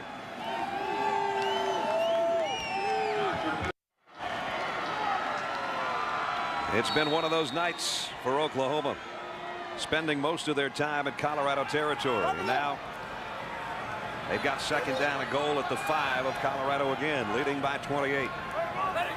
Moses in motion, the toss sweep. Adrian Peterson toward the goal line, battling, but Colorado will keep him out. Got inside the 2. Is there a penalty marker down? Washington made the stop. And let's see about the flag. Offside. Just what Colorado needed. Go half the distance to the goal on a play when they stopped the tailback finally.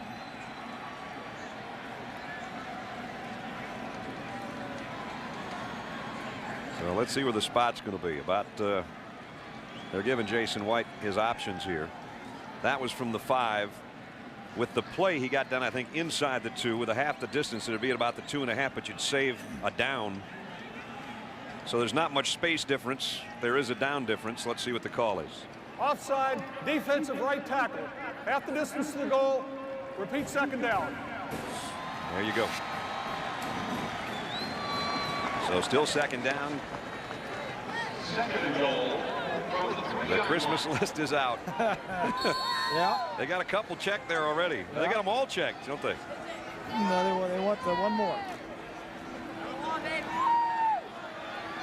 Well, right now, the short-term present would probably be Adrian Peterson getting in the end zone for the second time tonight. He's already scored from a yard out. 2nd and goal, Oklahoma. Here he comes. Getting there. Is he in? Awfully close, they say. Now they say touchdown. He is in. That's as excited as I've seen Adrian Peterson all year. He's starting to know you don't get many magical seasons like this, regardless of how good a program Oklahoma has. He's thinking, why don't I get a big old ring right away as a 19-year-old? 2nd touchdown of the night for him. Remember when I said Bob Stoops, as he's patting him on the helmet, says, yeah, those flashy runs are nice, but I like those 2- and 3-yarders where he carries some guys. Yes. He just did that again. Extra point by Harley's up and good. And the Sooners tack on another touchdown. Another look at Adrian Peterson, and for him, this will be his 14th rushing touchdown of the year. Yeah, watch at the end of this. He's going to stick the ball across the goal line. It's going to get slapped loose, but it's a good thing an official sees that he got it across. That's a very dangerous thing to do when you're in a crowd of people. We saw Vince Young did the same thing on a quarterback sneak. Exactly, jumping over the top. Touchdown run on He did have possession when it went across, but it's a good thing one of the officials saw it. Almost half his yardage has come after contact. We said he's hard to bring down, and that was as tough a 2.5 yards as you've probably seen from him this year, in his 2nd touchdown of the night. Next weekend, Tiger Woods, Vijay Singh, and defending champion Davis Love III head a field of 16 of the best golfers on the planet. The Target World Challenge presented by Williams. It's next Saturday and Sunday, 3 Eastern, noon Pacific, right here on ABC Sports. Well, the drive, as I said earlier, the drives are getting shorter. That one only went 41 yards. Remember, there was a fake punt attempt that Oklahoma was all over. Didn't work. And so they took over, and they got out and score again. A yard deep. Robinson bringing it out, and still hasn't gotten to the 20-yard line. I tell you, that group covering kicks for Oklahoma has done a great job tonight. Poteet and Shelby down that time to make the hit. The Big 12 Players of the Year with this Big 12 championship. These are the guys that we picked. Jason White, kind of hard to argue. He's got 33 more touchdown passes this year after 40 a season ago winning the Heisman. He's certainly one of them. I picked Cedric Benson of Texas, and Swanee and Bob go with Jason White of Oklahoma. All good choices. Yeah, they all had good years. Cedric Benson, Reggie McNeil at A&M had a great year. First down, play action, Clapp. Oh, just threw it right in the ground. I guess he knew that play was going to be blown up. Yeah, Vickers was the guy. Did that on purpose because everything was covered. Officially, the conference players of the year by the Big 12 are these two guys. Yeah. And boy, Derek Johnson, just some kind of linebacker for Texas. We've seen him a couple times this year, and he was awfully impressive. Yeah, he should win every award out there for a defensive player or a linebacker. Derek Johnson. Butkus and Bednarik and all of those. Yeah, he's something special. He really is. 2nd down at 10.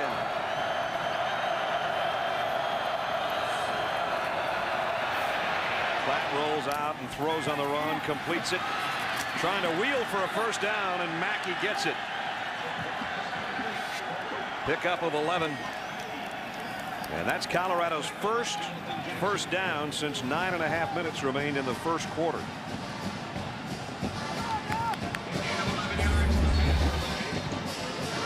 And that one came by penalty, right? Yeah. Yeah. Nice job by Mackey. Dampier, the defensive tackle, number 74, gets out there and makes a play. Part of the tackle. Mackey's 25th catch of the year. Had his first start last week in that all-important win over Nebraska and went over 100 yards receiving.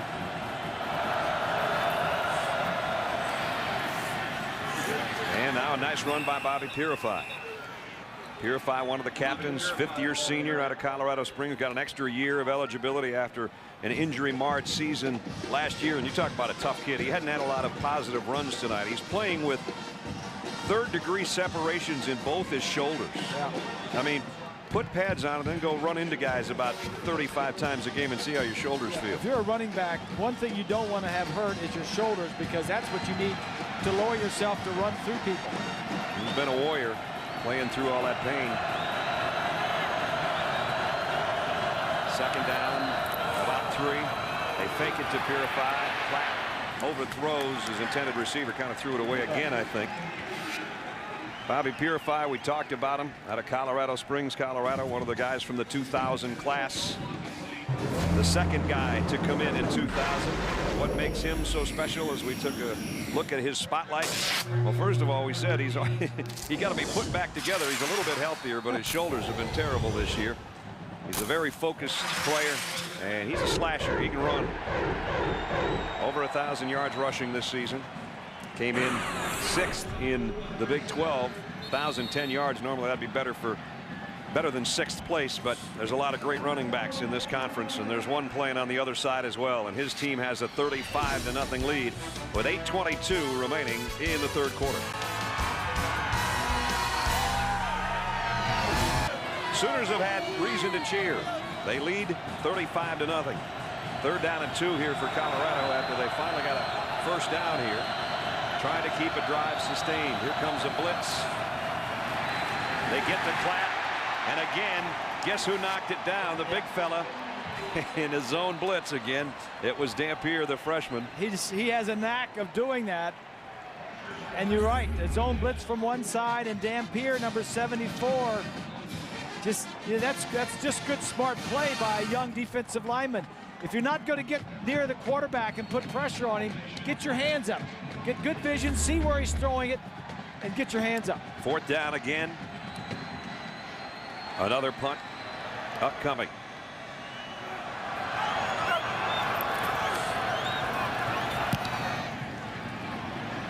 Perkins again will have to call for the fair catch and makes a fingertip catch at about the 31-yard line. Just a 34-yard punt again, but no return once again.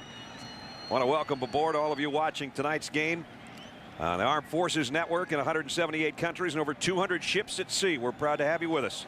And we want you to know we all stand behind you as you defend our freedom. It's great to have all of you along. Swanee? Well, Brad, there's an additional 2,000 men and women from the armed services spread around the stadium. Gil Kassan, who is the president of the Cadbury Schweppes Company, the parent of Dr. Pepper, bought 2,000 tickets to give to the men and women of the armed services, and so they're here enjoying tonight's ball game. That's great, and we know that Captain Moser's got some fans and friends and family there saving him a seat. Looked like a pretty good seat, actually. Yeah. 8 minutes left.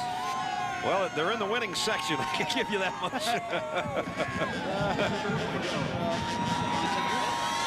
The Sooner fans are going to be happy fans. Their motto, and you saw the sign maybe held up behind the folks for Captain Moser, finish has been the motto for Oklahoma this year. And finish means we didn't finish what we started last year because we lost this game for the Big 12 title, and then we lost to LSU. And all we had was a great regular season and nothing to show for it. That's not happening to them tonight, at least not to this point. Adrian Peterson cuts outside across the 40. Peterson bumped out of bounds. Another electrifying run by the freshman. He picks up 24 more yards. Again, that offensive line up front just giving a stalemate this time, and then he outruns him to the side. 55 is Jamal Brown. Joseph and Carter, Bush up front, and Sims, number 60, all doing their thing to shake loose Adrian Peterson. Guys, we talk about Adrian Peterson being tough. I mean, he is, and he deserves every accolade he's been given so far this year. But he's even tougher than most people think, because in August, in the first scrimmage, he actually got hurt, separated his left shoulder, and he's still been playing. Of course, we saw him when he re-injured that shoulder against Texas A&M, but nothing gets him out of the lineup. And even when he got injured in that A&M game, went to the locker room, came back with a brace on it. Here's a strike to Clayton, fumble. Didn't think he got back on top of it. They're still piling up there. Nope, it's Colorado ball. Lorenzo Sims, I think, might be the guy on the bottom. Clayton had a nice pickup down the middle and then lost the handle, and it is Sims with a fumble recovery. We get another look. It's a nice throw, a little square in route. Sims, Clayton just gets it knocked loose, and it almost comes back to him. Washington and Sims are in there fighting for it. Brooks, the guy that made the hit right there, 18 that popped it out. Almost gets it back. So that one will go in the reception column for Mark, who's got a couple of touchdown catches, but he also coughs it up. Coming in on the season, Oklahoma plus 11 in the turnover department. They don't fumble or get intercepted very often, and they've won one of each tonight. Well, that's the first turnover for Colorado. They've had 10 turnovers in the last 4 games. Well, 10 takeaways. They got the interception on White earlier, but that didn't really account to much. Yeah. Magruder makes a big hit there. No gain, maybe a loss of a yard.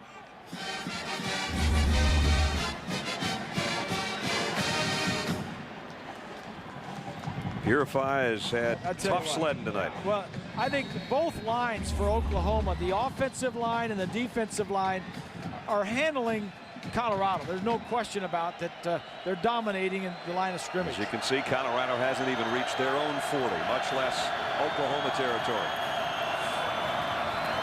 Clapp play action, had it tipped at the line and almost intercepted. Very close to being picked off by Brodney Poole. Somebody got a hand on it. Yeah, we said that the quarterback Clapp works best when he's got a running game, a play action passing game, and they haven't had any kind of a running game at all. I think they got -6 yards rushing as that ball gets deflected. Lance Mitchell, I think, is the guy that got a hand on it, the middle linebacker. Snaps, 3rd down and long. And you can probably forget your play action part here, though Purify is in the Buffalo's backfield. Straight drop. Clapp throws incomplete. Intended for Monte. And they've got to give it up again. Colorado's now 0 for 9 on their 3rd down conversion. What we said at the opening about an 11-0 team playing a 7-4 team, and it's not a beauty contest. The 11-0 team is playing like is supposed to play all year, and the 7-4 is playing like they played all year. So it's the better team is definitely playing like it here tonight. That 3 points you saw was a Nebraska field goal that was kind of with tongue-in-cheek to avoid a shutout. They shut out Baylor. They're shutting out Colorado. So 10 quarters, 3 points. Perkins trying to shake away and can't get anything on the return again. So Oklahoma with a big lead with 6:06 remaining 3rd quarter in Kansas City. Things not going well for the Buffaloes, but they are for the Sooners.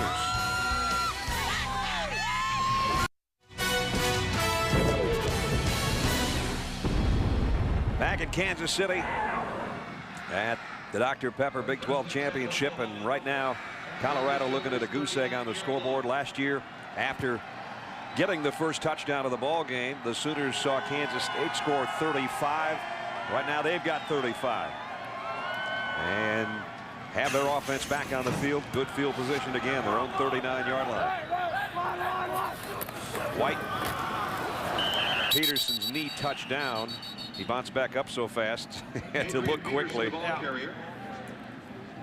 Well, we talked about him having big nights in big games, and again tonight he's at 140 yards and 2 touchdowns, and we've still got a lot of football left. It's just amazing what he has done this year as a true freshman. I mean, you know, he's got the size, but he also has the temperament and the experience and the character to carry this out. I mean, to be away from home, you know, a lot of guys don't even know where the library is and can't find out, let alone rush for 200 yards in 3 games. And flags are down. Look at that run by Travis Wilson after the catch. Travis Wilson saying it's a face mask, and that's probably going to get the call. There are flags all over the field.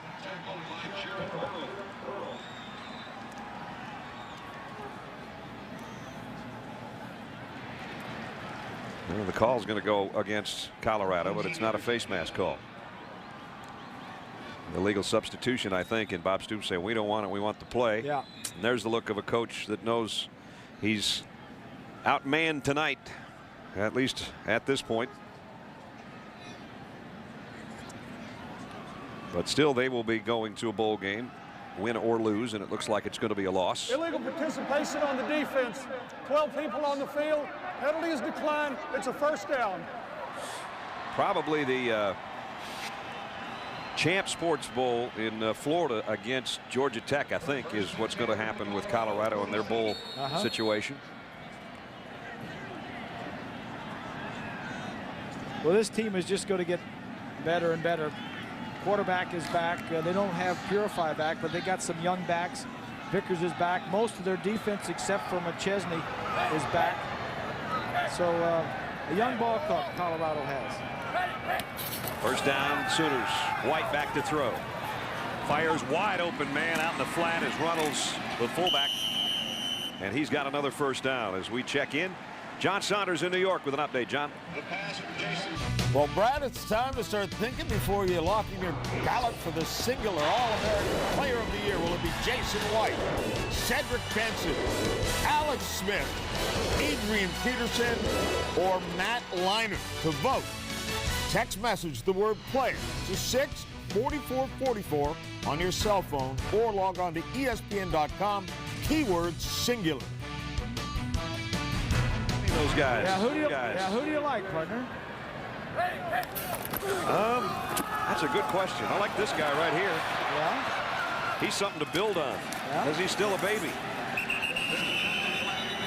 How about of course, three great quarterbacks mixed how in about there. Matt Leinart, what he's done out there? They lost a lot of their offensive line. A lot of the receivers were gone. Matt Leinart was probably the only guy back to build around, and they developed some guys, and he's brought them back to one of the top offenses in the country. You know, a guy that's not on that list, but I bet will be on the list next year, Reggie Bush. Oh, yes. Wow. Repeat first down.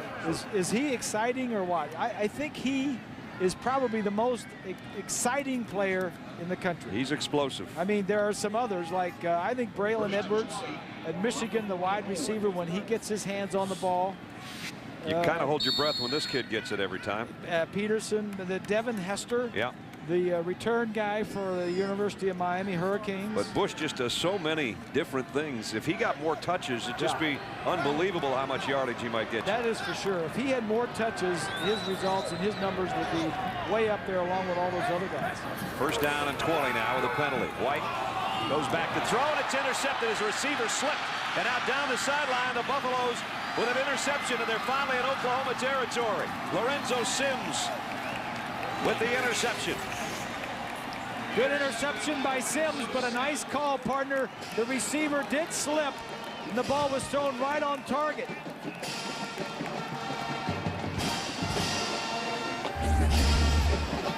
Top receiver closest to the sideline. Who is that? Bradley. It's Bradley. And the ball was just thrown to the outside, right where it should have been. Both interceptions by Jason White should not have been his fault, or not his fault. Should not have been interceptions. He stays on his feet. He makes the catch, Bradley, instead of Sims. That's Sims' 5th interception of the season, so Colorado finally in Oklahoma territory here at the 32. But they don't get any farther than the 32. Now we got some guys throwing some haymakers out there, and there's flags all over. We're probably going to have personal fouls in 2 directions. A couple guys got into it over there. Well, you don't want to get in a fight and be kicked out of a game. After the play ended, personal foul, 93 on the defense. 93 is disqualified. Oh, he is gone. And he's out of the next game, too. Aildell, that's Aildell. He'll miss at least a half of the championship game for being kicked out of this one. That's what I was just talking about. You don't want to do something and get yourself kicked out because the championship game is the next one. Now he's getting an earful from his head coach, and he says he was pushing me and shoving me in the face. Oh, Bob Stoops is hot.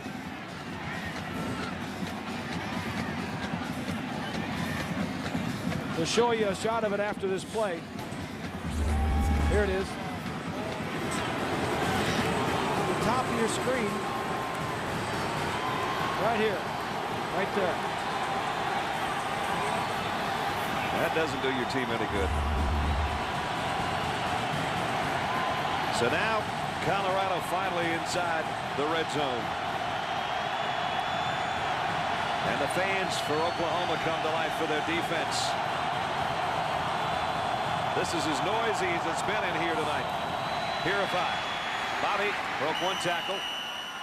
Got down to about the 12. Ingram cuts him down there. There's a look at Ailedale, who was just kicked out. Go ahead and run it. It's right up here. 1, 2, 3. Yeah.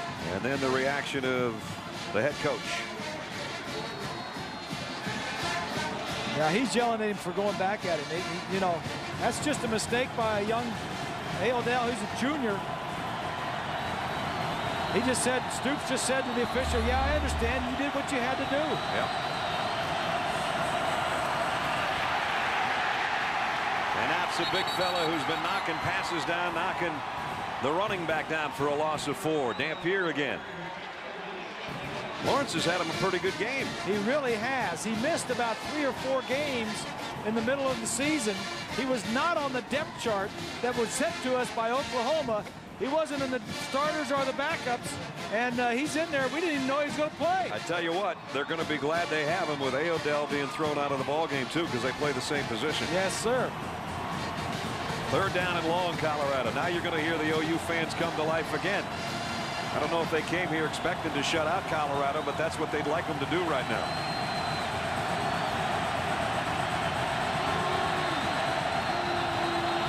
Joel Klatt in the shotgun. Pressured, lofts one, incomplete. Mike Duran was the intended receiver. You know, it's tough. Joel Klatt standing in the pocket. You get pressure, you get blitzed. He's been outside the pocket a lot of times. There's just nobody open. Nope. This defense for Oklahoma, Brent Venables and Bo Pelini doing a great job. Now Mason Crosby will come in to attempt a field goal to try to get that egg off the scoreboard there for Colorado. This will be a 34-yard field goal attempt. He's already got the school record, 18 field goals this year. He's got an excellent leg to try to get Colorado on the scoreboard, and they do. So Crosby puts 3 up. He's more automatic actually with scoring points than some of the other teams they have in Colorado. Talk about 3-pointers. Mason 71% from 50 yards out. And Chris Copeland's the best 3-point shooter Colorado's gotten. He's not that good. On the basketball team. That's cold. That's pretty good. That's cold. That's good. So 19th field goal of the year. Crosby came after the Lorenzo Sims interception on a pass that, as Bob said, the interception itself certainly wasn't Jason White's fault. I think Crosby is up for one of the 3 finalists for the Groza Award. Mike Nugent of Ohio State is certainly in that also. So just a 16-yard scoring drive in 5 plays, a little over 2 minutes they used, and just over 2 minutes remaining in the 3rd quarter. Jason, that wasn't your fault, my man.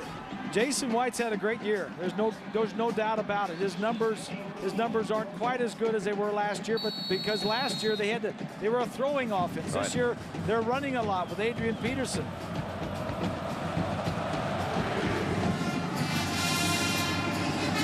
The kick goes to Mark Bradley at about the 2. Bradley's got a little seam up the middle. Out across the 30 to the 34. 32-yard kick return. We take a look at our Pontiac drive summary. In the ball game, Oklahoma's scoring drives. 80 yards was their longest one. That was their opening march of the ball game in 11 plays. That one took the longest as well. 3 touchdown passes. The last 2, great field position as Bob circled it there, and they both were capped by Adrian Peterson touchdown runs. It's a pretty good looking night. Yeah. Now they work from their own 34. Peterson, and he's collared. Boy, Alex Logan on the outside dragged him down with one hand. I think most of these starters for Oklahoma are going to play through the third quarter and maybe into one series of the fourth quarter. But let me say something about this. You know, we all talk about Jason White and the numbers that he's put up. The backup quarterback is Tom Grady. He has thrown 11 passes all year. Yeah. I mean, what if something would happen to Jason White? I mean, they would have an inexperienced guy in the ball game right off the bat. And out to the 40 on the completion to Clayton. There's the guy Bob's talking about, Tommy Grady, the redshirt freshman out of Huntington Beach, California. He's thrown 10 passes, thrown 11 passes, completed 10 for 1 touchdown and no interceptions. And had they gotten in the situation that Bob mentioned early in the year where it looked like for some reason Jason White would be out, and of course you think about that because he's had knee surgery back-to-back years on knees, and both of those are healthy now, thank goodness. But they would have gone to Paul Thompson as the #2 quarterback, but they're redshirting him. And then next year they got the true freshman that's been working with him this year that everybody talks about that'll be in the mix. Here's White down the middle, perfect strike to the 45 and inside the 45. Pick up a 16 to Mark Clayton again. He's like a man playing with boys. Jason Clayton. Well, he is 24. He's 24 years old. He's in his 6th season because of injuries, and he's as old. He's 24 years old, but Michael Vick is 24 years old. That's right. I mean, Michael Vick playing against these guys, that's man against boys. There's Josh Heupel, who the last time we were here was the guy that took them through this game and down into the national championship. And now they've just got 15 more minutes, and they look like they'll have another opportunity for a national title in the FedEx Orange Bowl. Big lead for Oklahoma, 35-3 at the end of 3. An ABC Sports presentation of college football will return after this message and a word from our ABC stations. You're watching ABC Sports, home with the Bowl Championship Series. A chance for a Big 12 title for 2 teams. One thinking upset, one thinking differently, one remembering a year ago and not wanting it to happen again. And the Oklahoma Sooners have come in through 3 quarters. Their defense has been strong. Their Heisman Trophy winning quarterback has been on target, and their sensational freshman tailback has been nothing short of superb again. They're 15 minutes away from the Orange Bowl. 35-3 is our score. We entered the 4th quarter. Brad Nessler, Bob Greasy, Lynn Swan, and our ABC crew here. Dr. Pepper Big 12 Championship in Kansas City. All Sooners so far. They're back in Colorado territory with the first down at the 44. Draw play to Kewan Jones, and that's not how you draw it up. Nice job defensively as Colorado drops him for a loss of about 3. Let's take a look at our cumulative stats. Brought to you by Dr. Pepper through 3 quarters. -5 rushing. A couple of key ones, and right here. -5 yards rushing for Colorado and converting 9 of 12 third down plays for Oklahoma. And then when you have the ball 13 extra minutes, that doesn't help either. Yeah. Oklahoma's defense tonight, the longest play they've allowed was 11 yards, so they've been as good as their offense. 2nd and 13. White. Screen pass blown up beautifully. Brian Ewu, outside linebacker, a good one out of Houston, Texas. A loss of 4 more. And Kewan slow getting up. Took a pretty good pop. He just barely got that thing in his hands. And then he really took a shot, and he's coming off. And I'm not sure if it's his leg or his hand. He's upset, and he's shaken up on the play. May have taken a low, may have just been a low shot, and that might be the problem. But yeah, it seems like a team on a mission. This Oklahoma team. This is Stoops' 6th year at Oklahoma, and if they continue and go on to the championship game, this will be the 3rd championship game in those first 6 years for Mike Stoops. Down the middle of Bradley for Bob Stoops. Down to the 32-yard line. Let's find out what's going on in Hattiesburg, though, with Cal and Southern Miss. Here's John with an update. Cal is going to impress the voters, the pollsters. It's not happening. Dustin Allman from a yard out. Southern Miss now within a point of California. The extra point that would be, but it's blocked into the hands of Wendell Hunter, who romps 85 yards for the 2 points. As a result, Cal leads by a field goal. Brad. Something else. Wow.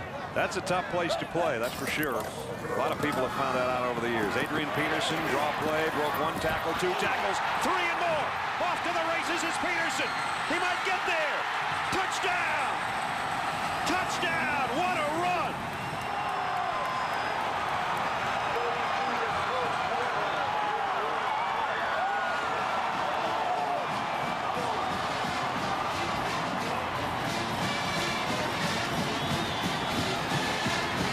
I think he breaks at least 5 tackles. He's not too special, is he? Wow. That was something. On 3rd and 18, 20 yards for his 3rd touchdown. You said earlier he's carried the ball more than anybody in college football. And he still doesn't get hurt. He doesn't get injuries. The Oranges are flying in. That's not going to be a good thing because they're going to have to hold up play. And the Sooners are trying to tell their fans, we appreciate it, but keep the fruit to yourself for now. That one's juice right there. You don't want to get a penalty called on you. They're making an announcement with the PA right now. You can get an unsportsmanlike conduct penalty on your fans. And so that guy's going to have a whole bag of oranges. None of them are going to be too tasty. Most of them have some of that painted grass on them. But Peterson just painted a perfect picture for us on that touchdown run that we'll see again after the extra point. And the extra point up and good. 42-3. Now you talk about impressing the bowl championship series people. This is pretty impressive.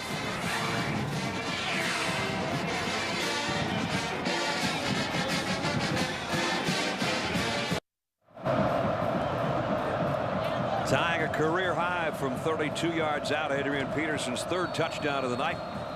And that Trey DiCarlo will kick. It is 42-3 OU. Robinson will take it at the 1 for the Buffaloes. And got across the 20, but barely out to about the 21-yard line. Time for our Jeep rushing playbook. Bob, let's get a fresh one. All right, I talk about teamwork and the offensive line a lot. Watch these 2 offensive linemen, the center Carter and the left guard, as they're going to block the linebacker and the nose tackle. Watch as they come off the ball. Now see the team block right there. The center comes off and picks off the linebacker while the guard continues blocking the nose tackle. 1 missed tackle, 2 missed tackles, 3, 4, 5. And then 6 at the goal line. But the offensive line, you just don't get that teamwork by just playing together for a couple of games or a year. As I mentioned earlier, those guys along the line average 37 starts in their career for that Oklahoma offensive line. You know, you start thinking about Adrian Peterson and the fact that he's got 172 yards and 3 touchdowns. And we talked about Reggie Bush a little bit earlier and how explosive he is, and lightning, as he's called out there, and that thunder and lightning thing with Lendell White. Those 2 guys, I personally don't think either one would win the Heisman Trophy this year, but don't you think they'd be the 2 front runners next year? Oh, for sure. For sure. And if you get, the more times Bush touches the ball, the more exciting he could be. I mean, and right now when they use it and they don't give him the ball, I'm sure he's a big decoy. And when you think about Oklahoma next year, when they won't have Jason White at quarterback, how much more they'll probably lean on number 28. He'll carry it even more than he has this year, probably. And he may not be as good because that line he's going to lose 3/5 of that offensive line, and he won't have the passing threat. Yep. The quarterback next year will be a battle between Tom Grady and Brent Bomar, a true freshman. And we're going to see. Looks like Grady's going in. Grady, yeah, Grady's warming up. And there's Bomar. Yeah, he was a hotshot top quarterback in the country out of Texas this year. Platt trying to air it out down the sideline, just overshot his intended receiver. Little Hales was out there with 11-11 going. Let's get another update on Cal and Southern Miss. Here's John in New York. Brad, Cal hoping this is enough to hold off Texas. Marshawn Lynch from 12 yards out for the touchdown. This set up by a large run by J.J. Arrington, who has a career-high 234 yards. Cal looking to close out Southern Miss in the final 4 minutes. Brad. All right, John. Great year for the Golden Bears of Cal. Looks like it's going to be a 10-1 season if they can hold on the next 4 minutes. Torp to punt. Perkins runs up on it and takes it, and immediately is going to be driven to the turf. A loss of a couple after he caught it. So we'll have a new quarterback for OU. Wait a minute, we got a flag at midfield with 11 minutes remaining in the ball game. Didn't see that until the very last moment. Here's a call. After the play had ended, personal foul number 36, Oklahoma. Late hit, 15 yards, first down. I don't think Bob Stoops agrees with this one. He agreed with the officials the last time. I don't think he's buying that one. At any rate, he can afford it, I guess. His team is in command with 11 minutes to play.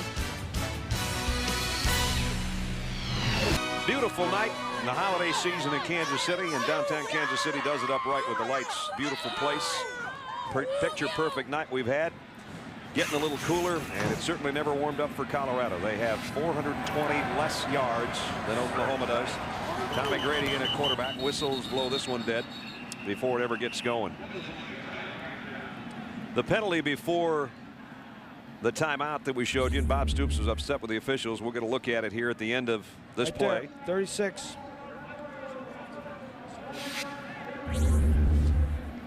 That was on Russell Dennison. And that was a good call. That was a hit from behind. And we saw the middle linebacker, Dizon, the sensational freshman linebacker, being helped to the locker room and off the field, and obviously in some pain. Brad, they're going to check his neck and the shoulder out.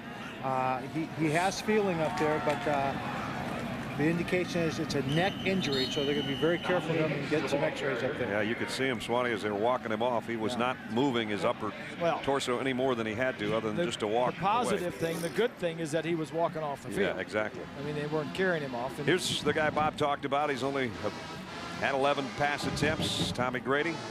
Tommy, a redshirt freshman out of California. Big, tall guy, 6'6", about 220. Yeah, and the third, only his third appearance of the year. Bomar right there with his cap on has not been in a game all year. So it'll be between those two guys probably for White's job. And a good note, happy note for the rest of the Big 12 that Oklahoma is going to lose like 16 guys. This is probably Oklahoma's last best chance at winning a national championship, because they lose 8 guys off of their offense. They lose 7 guys off of their defense, plus their punter. Jason Dunn for the night, 22 out of 29, 254 yards, 3 touchdowns, 2 interceptions, both on which his receivers, his intended receivers, slipped. So though they were turnovers, they certainly were not the kind that would be his fault. Let me ask you a question. You think that the fact that he's won a Heisman Trophy and that he's 24 years old will have a negative impact on people voting for him, or a positive impact? I think a little bit, as Grady goes back and throws complete to his tight end, John Finley. I would say the biggest problem that he might have is the perception of the last 2 games of last year, not what he's done this year, which I don't think is fair either. He's had a great year. Yeah. That the fact that a lot of people already voted last year, and then he had a bad game in this game and a bad one in the championship game. Yeah. And this certainly wasn't a bad game, but the 2 interceptions, if people don't watch this game, they're going to wake up and look in the paper tomorrow morning and go, okay, we threw a couple interceptions. No, those interceptions were not his fault. Ferguson to punt. As we said, Robinson very rarely calls for a fair catch. He's back near his own 25-yard line. Might have to take this one on a hop, and does on the run at the 32. And only got to about the 35, and another flag flies in.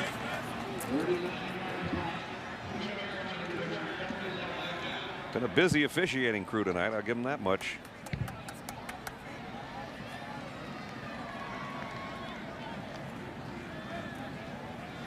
Well, not only are these the 2 best teams in the conference representing their individual divisions. Incidental face mask on the defense, 5 yards, first down. But these officiating crews are graded all year long in the Big 12, and so John Bible and his crew are awarded this game on merit for what they've done all season. Timeout in the paper tomorrow morning and go, okay, we threw a couple interceptions. No, those interceptions were not his fault. Ferguson to punt. As we said, Robinson very rarely calls for a fair catch. He's back near his own 25-yard line. Might have to take this one on a hop, and does on the run at the 32. And only got to about the 35, and another flag flies in.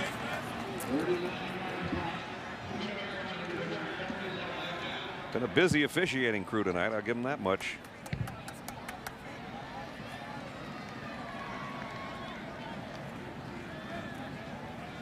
Well, not only are these the two best teams in the conference representing their individual divisions. Incidental face mask on the defense, 5 yards, first down. But these officiating crews are graded all year long in the Big 12, and so John Bible and his crew are awarded this game on merit for what they've done all season. Timeout with 9 minutes and 14 seconds remaining in the ball game. A ball game that is being dominated by the Sooners of Oklahoma, who want to go to Miami.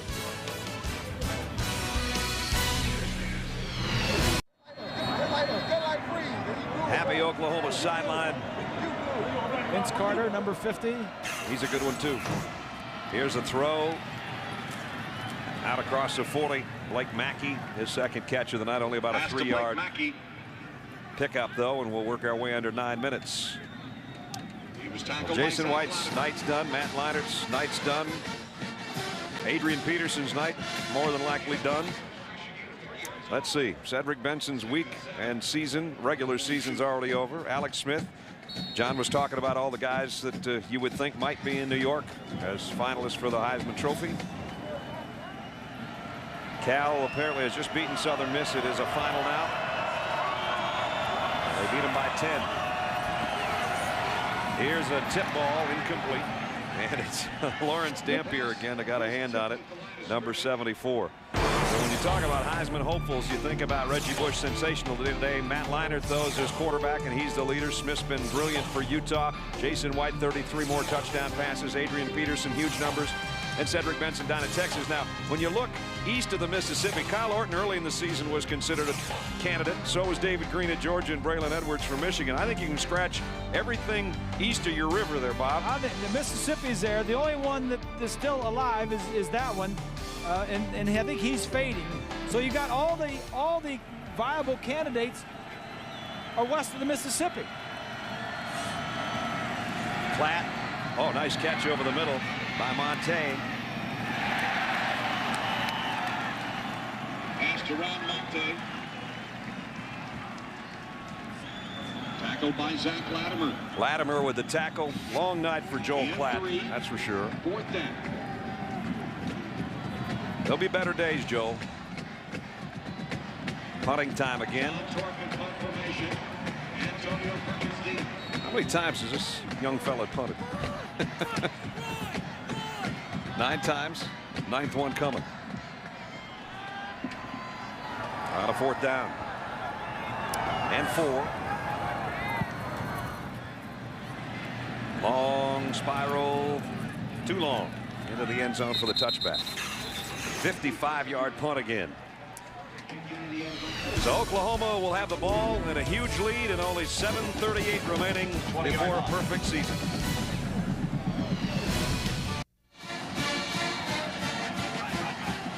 So the Sooners with a big lead and only 7.5 minutes before they finish 12-0. A lot of their backups in right now. Getting some time. That's Dante Hickson on the carry. Is the night for Adrian Peterson and Kewan Jones done? We talked about the Heisman possibilities and the map, and you kind of wonder with all the voters where they all come from.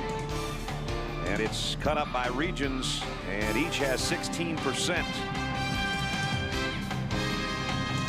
Now, one fan vote, and there's a Heisman voter too, but as we said, Jason White says, I'll never vote for myself, but I might vote for my teammate. It seems like the only thing west of the Mississippi, there's only 2 regions west of the Mississippi. That's like 35, 36% of the voters.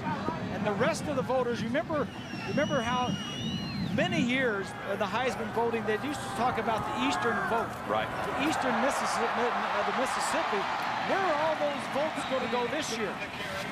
And the other thing is, up until Carson Palmer won it, there was always a perception they had gone so many years without, I think it was Marcus Allen, the last one that came from the West Coast, that those games that a lot of times are played later at night and a lot of people don't get a chance to see. But I think in this day and age of Sports Center and ball games and highlights, you can see at least the good parts of people. But sometimes unless you see a game like this and you're looking at Jason White, you would think that he threw 2 interceptions and it were really on things that would never have happened probably had his receivers not slipped. So all those things add up sometimes. And Bob and Lynn and I are all voters. And the deadline is this Wednesday. I've got mine in my bag. I got my little overnight package there, and I'm going to do it tomorrow. I had to wait until I saw everything. Well, I'm going to go home and do mine on the internet because you can do it by internet. That's how I did last year because I almost forgot because I had a basketball game stuffed in there and I said, oh my goodness, I got to get this baby in. So I did it on the internet. And of course, I already voted because I don't believe that every conference has a playoff game. So therefore, the conference game shouldn't count towards the Heisman Trophy vote. See, everybody's got their own thoughts. Plus another thing on that ballot people should realize is there's a vote for first, second, and third place. So many points for first, second, and third. And in a close race where you've got guys like White and Peterson, you've got Bush and Lynott all at the same school, somehow that vote's going to get split up. So that second and third place vote becomes extremely important at the tally at the end of this vote. What was the closest one? Was it not Bo Jackson and Chuck Long? And Chuck, of course, here, as we mentioned, the offensive coordinator for the Sooners. He's in the next booth, He's in the next booth. And, of course, Heisman guys that won it. Archie Griffin being the only 2-time winner. I think everybody knows that that's a college football fan. But there have been other juniors that have won and then come back and how they've finished. And Doc Blanchard did a good job finishing second. Archie Griffin, of course, came back. Doak Walker, his teammate, did it and then came back third, as you see the top 2 there. Billy Sims finished second after winning the Heisman. And Ty Detmer at BYU finished third. So Jason White, winner of the Heisman last year. And he'll be in the mix. I think there's no doubt about that. I think the favorites are probably him and Matt Leinart because of the fact that Peterson is a true freshman. He's going to get a lot of votes, but I don't think he'll get enough. But I think the 2 quarterbacks, I think Alex Smith at Utah probably hasn't gotten enough exposure. I think that's being out where he is. I don't think enough of the Eastern voters have seen him. Well, we'll know tomorrow when John and Craig and Aaron officially have the BCS selection show at 5 o'clock Eastern on ABC. But if it's this team and Swanee's alma mater from USC, there's a pretty good chance we'll have the Heisman Trophy winner and the Heisman runner-up playing against each other. And Cedric Benson had what a great career he's had. Absolutely. At Texas, a stellar career. Those are just guesses and speculation on our part, but that would be some kind of lineup to have a Heisman winner and a runner-up guy. Matt Leinart and Jason White coming into today, their numbers were almost identical. One 250 a game, one at 246. You see the touchdown to interception ratio 30-4 for Jason, and Matt 28-5. Now, if you're looking for differences, Matt Leinart is 21, Jason White is 24. White came back to an offense that was solid, offensive line, receivers. Matt Leinart came back to an offense that offensive linemen had to repair an offensive line. Wide receivers were, you know, Mike Williams left, Steve Smith got hurt, McFoy got hurt, a bunch of his receivers, so he had to do a little bit more. But that doesn't take anything away from what Jason White has done. He looks like a man among boys, and he has played well all year. Pride and joy of Tuttle, Oklahoma. They got Jason's name painted up there on the water tower in Tuttle. Told his mom back when he was a kid, he said, someday I'm going to have my name on that water tower, Mom, because they just painted it white. And he meant going up there with a can of spray paint with his buddies. And instead, it now says Jason White, home of the Heisman Trophy. I like that. The town did it for him. He didn't have to go up there and sneak up there. Yeah. Let's give a shout out to Tony Casillas, Brad. Oklahoma middle guard of 82 to 85, going into the College Football Hall of Fame. They have a dinner in New York next Tuesday. It's the 47th annual awards dinner at the Waldorf, and he's going to be there along with Jim Mandich from Michigan and Frank Emanuel. Remember Frank Emanuel from Tennessee? Good for Mad Dog. He's going in there, huh? Yeah. Good. Ray Guy's going in. Joe Kapp. Defense offside, 5-yard penalty, repeat third down. Pacific Life game summary.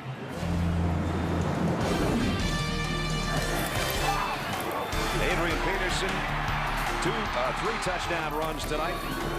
They've done it by ground and by air. He ended up with 172 yards and 3 scores. This one of the greater runs you'll see all year. Breaking 6 tackles. The last one at the goal line with a stiff arm and showing his speed in the process. Quite a night for the youngster. And he's something special and something to watch.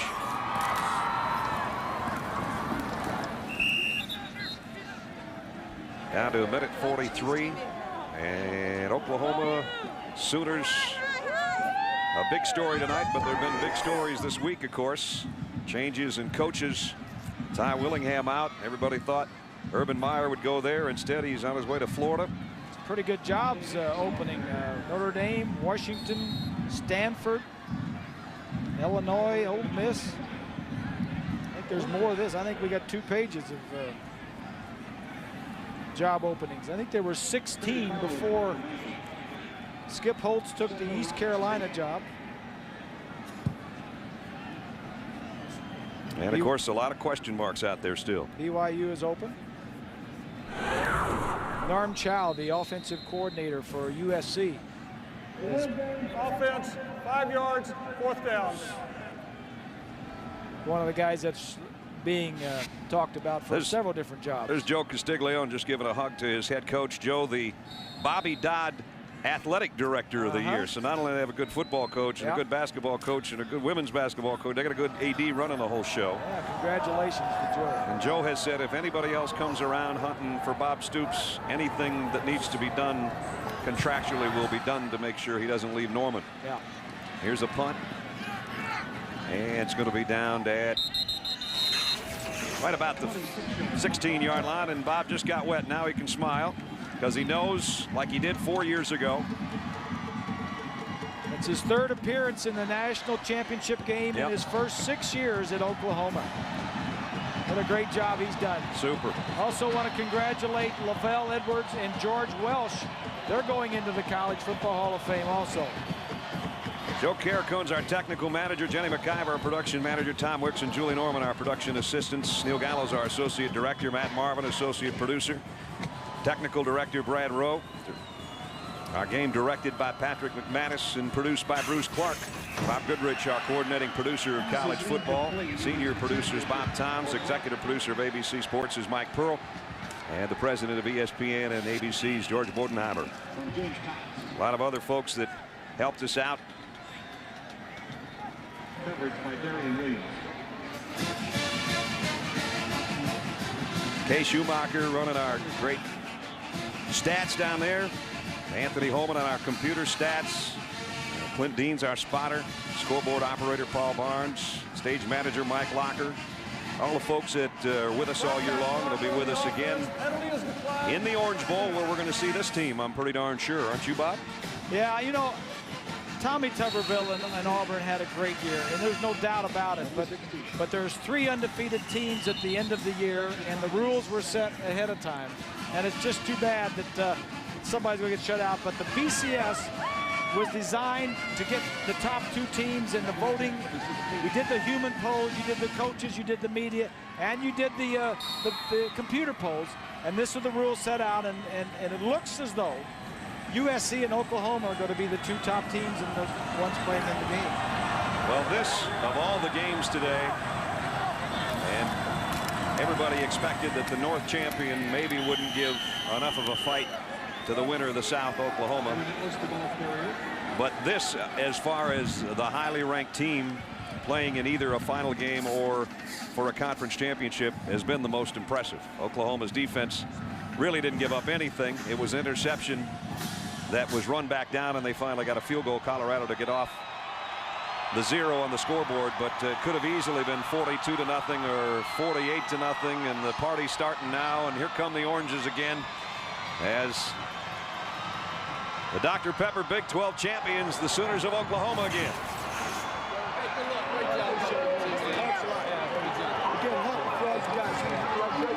Gary Barnett, Bob Stoops meet at midfield, and Coach Stoops has got his team in championship contention again. So 12-0 for the Sooners.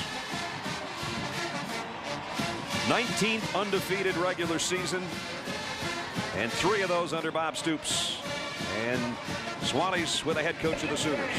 Well, Bob, first of all, congratulations, Big 12 championship. Thank you, Lynn. It is special. These don't, they're not easy to get, and proud of our players. Assistant coaches did an excellent job. So, really proud of the team.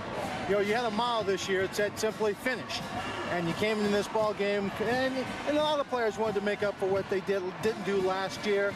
You did that dominating style this evening. They came out ready to play. They had an edge to them all week, you can tell. And fortunately, we came out here and played that way. Colorado's a good football team and fought their way here, but really proud of our guys, the edge that they had in the way they played tonight. You always are looking to make your team better. What about this ball game tonight when you go back and you look at film, you say, okay, we need to work on, we got to get ready to correct come the Orange Bowl? Real simple. Those penalties you talked to me about at halftime, we had more of them in the second half. So we're smarter than that, and hopefully we made some foolish penalties, but we'll get that corrected. Coach, congratulations on the season. We'll see you one more time. All right, thanks. There's the winning coach.